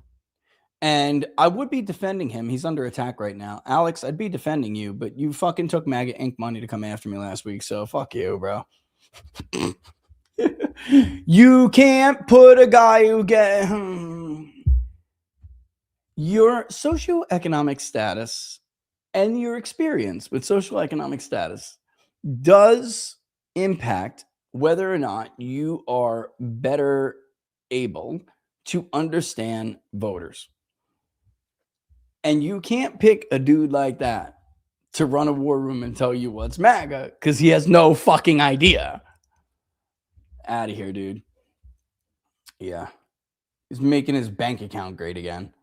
Get out of here. If future President Vance goes full populist on January 2027, add me to the list for bullet blocker to protect him and his family. And it's a gif of Patton. I like that, actually. I love Patton, man. I do. Some men, there's people I admire. Patton was definitely one of them. I love USA Now. Who is that? That's Donald. That's hilarious. Who is that girl? She's fly. Don't tell anybody. She's fly. She's putting a medal on Trump. He bites the medal, gives her a big kiss, double birds, everybody, pops the cork, and then they show you where he ended up. He took a gold medal, but in third. The Ayatollah sitting on first, and Netanyahu, tiny ass little Netanyahu, on the on the number 2 block. Oh my God. Owen, do we have to get to the magic number of 6 million gang rape girls before we can tell Israel and the diaspora of Zionists to go for yourself? Owen, am I going to have to read these comments to myself before I read them out loud? Listen, this is but let's be honest, Owen. Why isn't anybody else talking about this? If it wasn't for Israel's regime change wars in Europe, in the Middle East, Europe would never have been flooded with the Muslims who gang rape these girls, bro. It's fucking true. Who was behind regime change in Syria? Who wanted Muammar Gaddafi gone, even though he followed every single agreement bullet point to the T? Who wanted Saddam Hussein removed, which was incredibly stupid if you really believed what they say they believe about Iran. But the truth is, they're just knocking down dominoes because they want to be the regional hegemon, and they're getting a stupid, corrupt superpower to cuck themselves and do the hard work for them. This is not hard to see, folks. It's a great military strategy to defeat terrorism by slaughtering women and children, creating more terrorists. I fucking love you, Yard Hatch. And here's the thing. If you thought we did that with the Sunnis, Shia Muslims are the real martyrdom theological wing of Islam. If you thought we created a lot of terrorists doing that kind of shit when we were fighting the Sunnis in Afghanistan and Iraq, wait till you see what we've done to the Shia. Not to mention the new Ayatollah. We killed like almost everyone in his family, including kids. The Pinocchio meme is to die for with Tucker as Jiminy Cricket. I absolutely love it. And it looks like Benjamin Netanyahu is Geppetto. Bro, I love that meme. That's so good. Ambassador Huckabee reminisces about how Israel helped America in 1776. You know what? Just kick Washington out of that fucking boat and put Bibi in the boat crossing the Delaware, because that's the real history, apparently, according to Mike Huckabee. What? Dude, this guy's a fanatic. After his interview with Tucker, he should have been recalled. There have been now, like I would say, 5 real reasons to seriously question whether or not you should recall Mike Huckabee as the U.S. ambassador to Israel. But the interview with Tucker was disqualifying threefold. He openly admitted the Greater Israel Project is the goal. Openly admitted it and said that he believes they should be entitled to it because God. It was crazy. These are fanatics. I wish I could read that meme with Levin, but I can't, man. Dude, you're crushing these memes. Saddam Hussein, so damn insane. That's so, you're killing it. Rich, will we be reading your book in book club? Yes, we will. Yes. And I'm going to try at the event, 1776lawcenter.com. I don't know if there are any tickets left. I think there are, but if there are, they're low, because I got the low ticket one in like, I don't remember exactly when. I tweeted it. If you can get it, get it. I'm going to try to get a few advance copies. I asked the publisher, and we'll see what they say. Try to get maybe, I don't know, 3, 5 to like auction off a sell, and auction off for the defendants, for their legal funds. And write what you want in it. But yeah, we're going to do that. Definitely.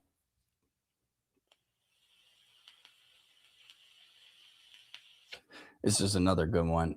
And the crazy thing is, like, before I read this, Pete, did you see Bonchi? Like, he really had no idea what Trump was talking about with the attack in Lebanon. He had no idea. He even said, where does this guy, this is all of a sudden he went from being the greatest president in the world because he attacked somebody for Israel to being this guy, disrespecting our president like that.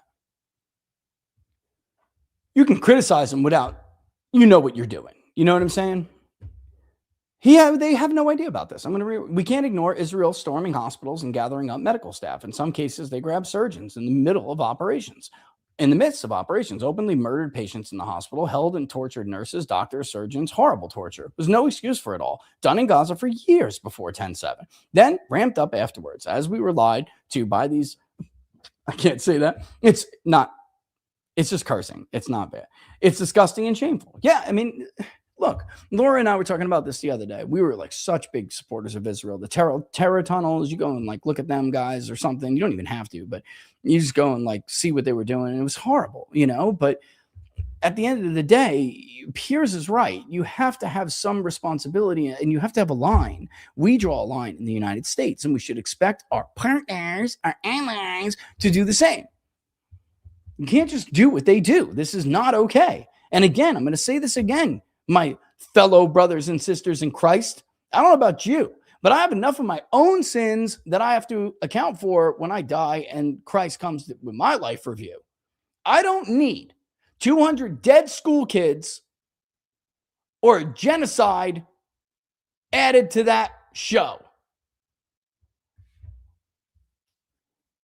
I can be your insurance for Minnesota, and if win, I'll be like RFK Jr. versus Trump. Either way, you the people win.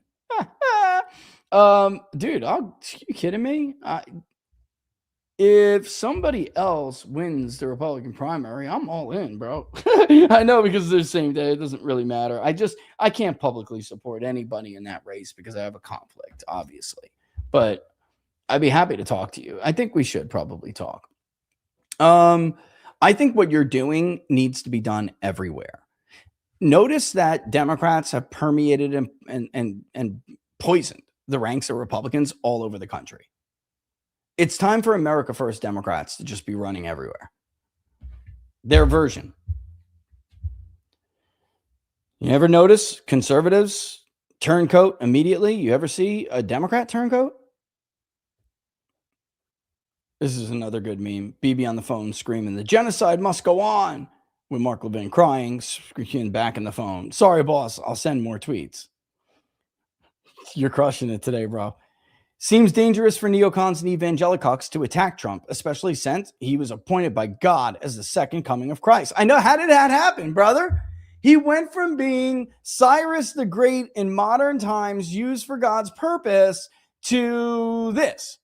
It's very, very dangerous. They've been, as we went through on the show, they've been in a very bad trajectory for a long time. And to have all of a sudden you think that you're going to be popular enough to go after Donald Trump when he's on an upswing, and I'm telling you, he's on an upswing. Is he going to get popular, like positive? No. Is the generic ballot going to get where it needs to be, right, like overnight? No. But you can clearly see from the polling he is headed in the right direction. Let's go to YouTube and end it. End Trump's AI data center farmland grabs now. Listen, he's the great, sarcasm commenter, or like troll commenter, but I actually agree with him on this one. Will Iran sign the unconditional surrender deal? Dude, these idiots. Do you know what unconditional surrender looks like, you stupid morons? Of course, you've never done that. You have no idea what you're talking about. These people who said these things. Unconditional surrender looks like Berlin after World War II, Nagasaki, Hiroshima. Totally ridiculous. Thank you for making fun of these stupid imbeciles. I don't even know what to call them, like simpletons, imbeciles. And it's worse because they think they're smart. They're borderline racist.